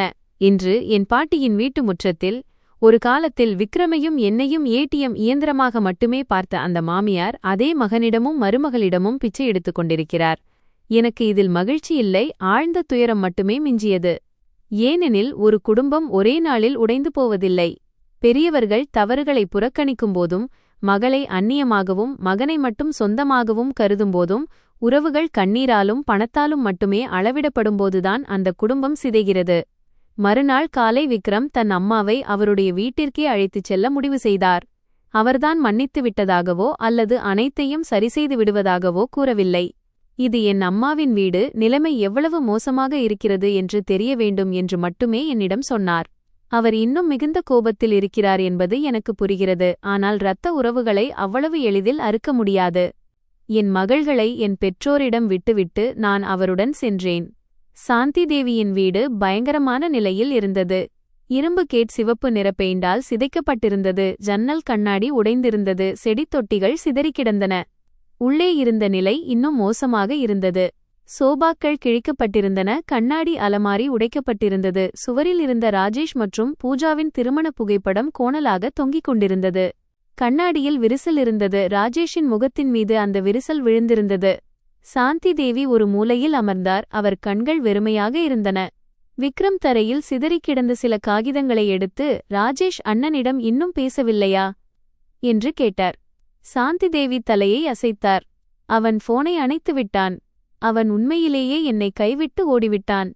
அப்போது கேட்டில் மீண்டும் ஒரு கார் வந்து நின்றது. இந்த முறை 3 ஆண்கள் உள்ளே வந்தனர். அவர்களில் ஒருவர், ராஜேஷ் எங்களிடம் 1,46,00,000 கடன் வாங்கியிருக்கிறான் என்றார். இதைக் கேட்டதும் சாந்தி தேவியின் மூச்சு நின்றது. எனக்கும் உடல் நடுங்கியது. பார்ட்டி நாளில் 6,80,000 என்று சொன்னார்கள். ஆனால் இந்த தொகை ஒரு அரக்கனை போல வளர்ந்து கொண்டே போகிறது. ஒருவர் சொன்னார், அவன் ஆன்லைன் சூதாட்டம், கேமிங் என எல்லாவற்றிலும் பணத்தை புதைத்து விட்டான்.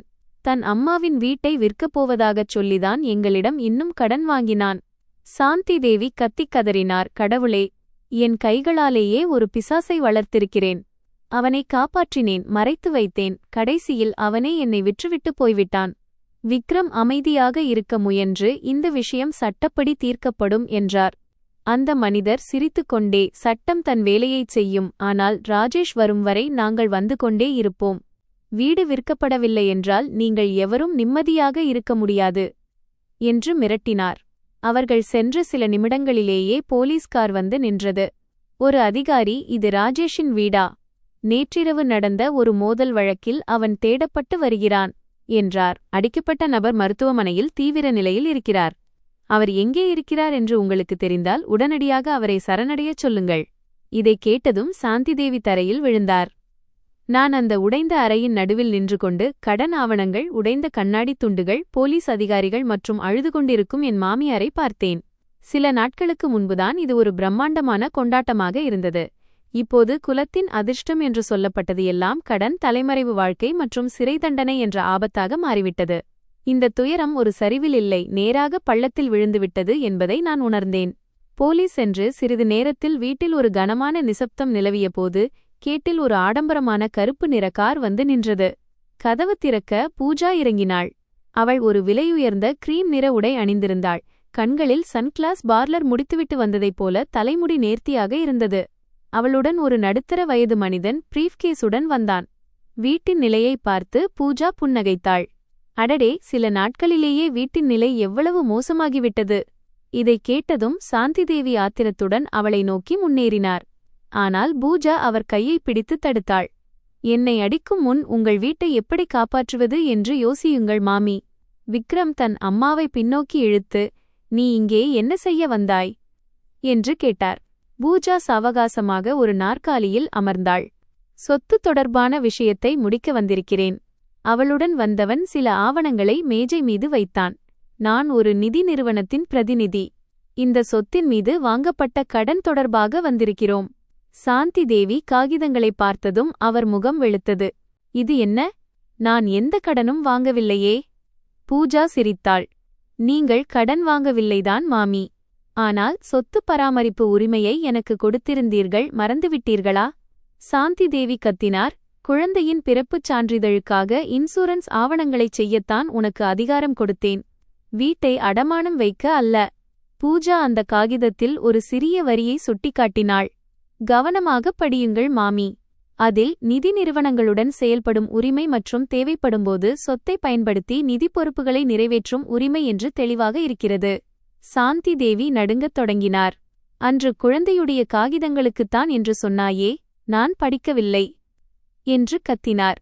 பூஜா குளிர்ந்த குரலில் சொன்னாள், படிக்கவில்லை என்றால் அது உங்கள் தவறு. நான் உங்கள் கழுத்தில் கத்தியை வைக்கவில்லை. கையெழுத்து உங்களுடையது, கைரேகையும் உங்களுடையது. விக்ரம் அந்த காகிதத்தை பிடுங்கி படித்தார். அவர் முகம் கடினமானது. நீ என் அம்மாவை ஏமாற்றிச் சிக்க வைத்துவிட்டாய். பூஜா தோள்களை குலுக்கினாள்.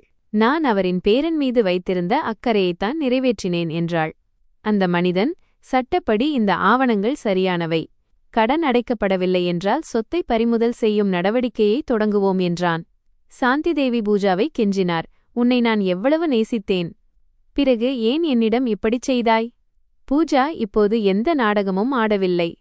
அவள் எழுந்து நின்று சாந்திதேவியின் கண்களை நேராகப் பார்த்து ஒவ்வொரு வார்த்தையாக தெளிவாகச் சொன்னாள்.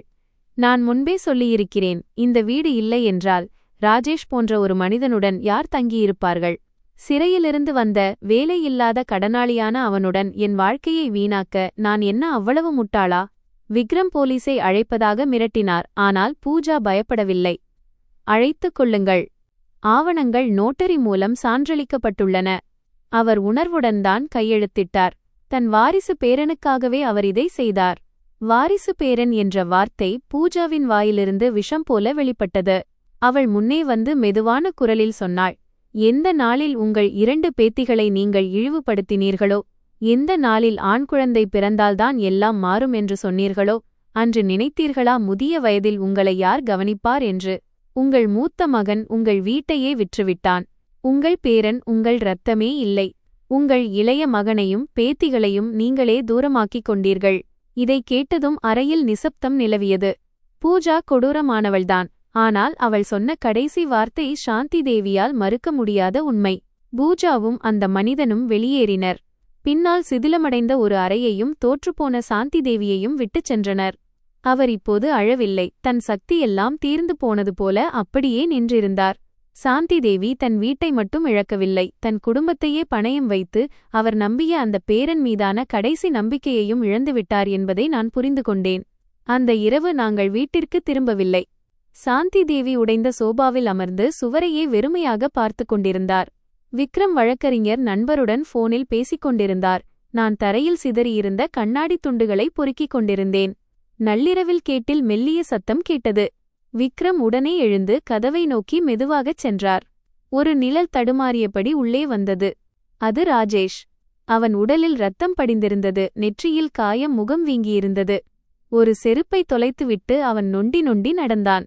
தன் மகனைப் பார்த்ததும் சாந்தி தேவி எழுந்து, என்ன நிலைமை இது என்று கேட்க முயன்றார். ஆனால் ராஜேஷ் தன் தாயை கட்டிப்பிடிக்கவில்லை. மாறாக அவரை தள்ளிவிட்டு அறையெங்கும் எதையோ தேடத் தொடங்கினான்.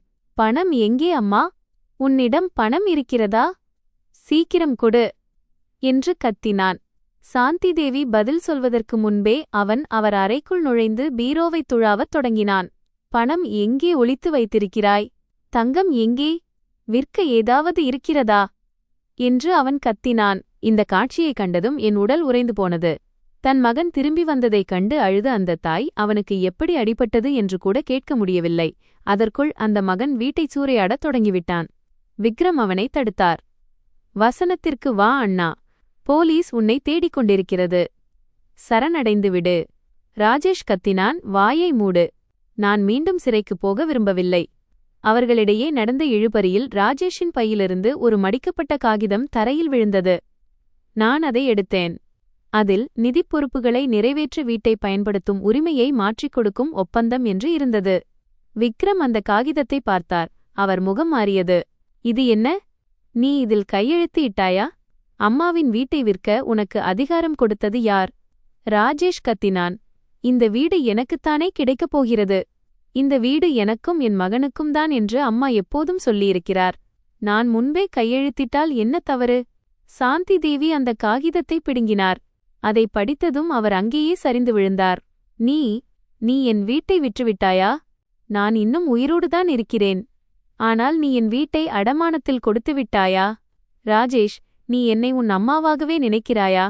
ராஜேஷ் அமைதியாக இருந்தான். அவனது மௌனம் எந்த பதிலை விடவும் கொடூரமானதாக இருந்தது. சாந்தி தேவி திடீரென்று எழுந்து தன் மகனின் முகத்தில் மாறி மாறி அறைந்தார். உன்னை விற்கவா நான் இத்தனை காலம் வளர்த்தேன்? ராஜேஷ் முதலில் அடி வாங்கிக் கொண்டு அமைதியாக நின்றான். பிறகு திடீரென்று சிரிக்கத் தொடங்கினான். இது எல்லாம் உங்களால்தான் நடந்தது என்று தன் தாயை நோக்கி விரலை நீட்டினான். சிறுவயதிலிருந்தே நீங்கள்தானே ஆண் குழந்தைதான் முக்கியம் என்று எனக்கு கற்பித்தீர்கள். நான் தவறு செய்த போதெல்லாம் அதை மறைத்தீர்கள். நான் சூதாடியபோது ஆண்கள் இப்படித்தான் செய்வார்கள் என்றீர்கள்.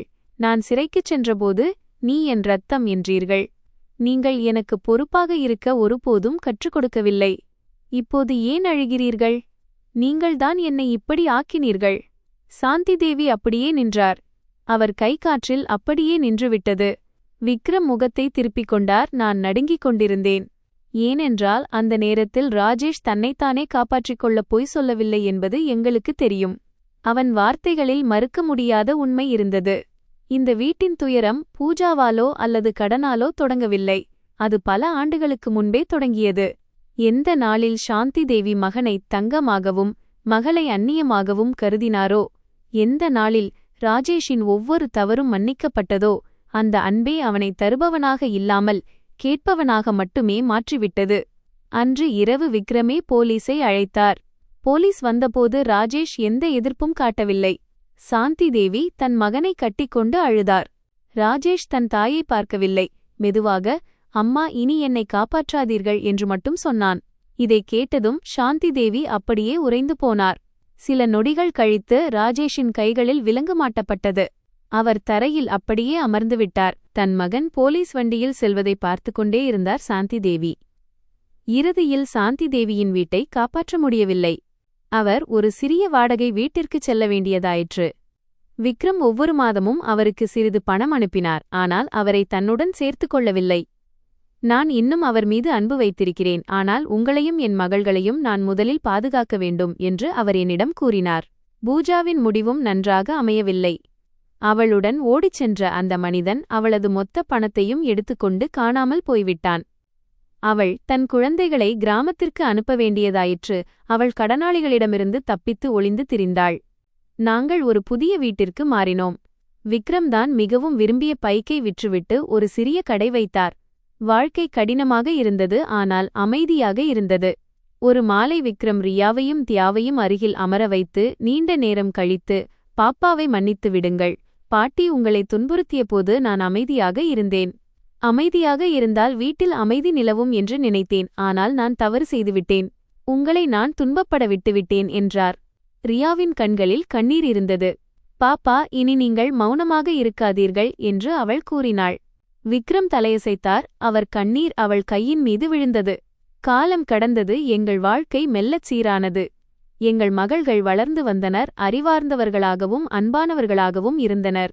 ஒரு நாள் நாங்கள் ரியாவை ஸ்கூலில் விடச் சென்றபோது அவள் திடீரென்று தன் பாப்பாவிடம், பாப்பா, நாங்கள் உங்களுக்கு பெருமை சேர்க்கிறோமா என்று கேட்டாள். விக்ரம் நின்றார். அவர் ரியா மற்றும் தியா இருவரையும் இறுக்கமாக கட்டிக்கொண்டார். அவர் குரல் தழுதழுத்தது. நீங்கள் இருவரும் என் வாழ்க்கையின் மிக விலைமதிப்பற்ற சொத்து. எதைவிடவும் எனக்கு உங்கள் மீதுதான் பெருமை என்றார். நான் பின்னால் நின்று அவர்களை பார்த்து கொண்டிருந்தேன். என் கண்கள் பனித்தன. பள்ளி மணி ஒலித்தது. சில குடும்பங்கள் வாழ்நாள் முழுவதும் ஒரு வாரிசு, ஒரு குல கௌரவம் என்று ஓடிக்கொண்டே இருக்கிறார்கள் என்று நினைத்தேன். ஆனால் சில நேரங்களில் மிக முக்கியமானவை நம் கண் முன்னாலேயே இருக்கின்றன. ஒன்றாக அமர்ந்து சாப்பிடும் உணவு, சரியாக அன்பு காட்டப்படும் குழந்தை, தன் குடும்பத்தை பாதுகாக்கத் தெரிந்த கணவன், பெண் என்ற காரணத்திற்காக யாரும் குறைவாக மதிக்கப்படாத ஒரு வீடு, இவைதான் உண்மையான செல்வம். இந்த கதை வெறும் பொழுதுபோக்கு மற்றும் ஊக்கத்திற்காக மட்டுமே வழங்கப்படுகிறது. கதையின் கதாபாத்திரங்கள், நிகழ்வுகள் மற்றும் உரையாடல்கள் நிஜ வாழ்க்கையிலிருந்து ஈர்க்கப்பட்டிருக்கலாம், ஆனால் இவற்றை எந்தவொரு குறிப்பிட்ட நபர் அல்லது நிகழ்வுடன் தொடர்புபடுத்தி பார்க்க வேண்டாம். இந்த வீடியோவின் நோக்கம் எவருடைய உணர்வுகளையும் புண்படுத்துவது அல்ல. தயவுசெய்து கதையை கதையாக மட்டும் பாருங்கள். உங்களுக்கு இந்த கதை பிடித்திருந்தால் வீடியோவை லைக் செய்யுங்கள், ஷேர் செய்யுங்கள் மற்றும் சேனலை சப்ஸ்கிரைப் செய்து உங்கள் ஆதரவை தொடருங்கள்.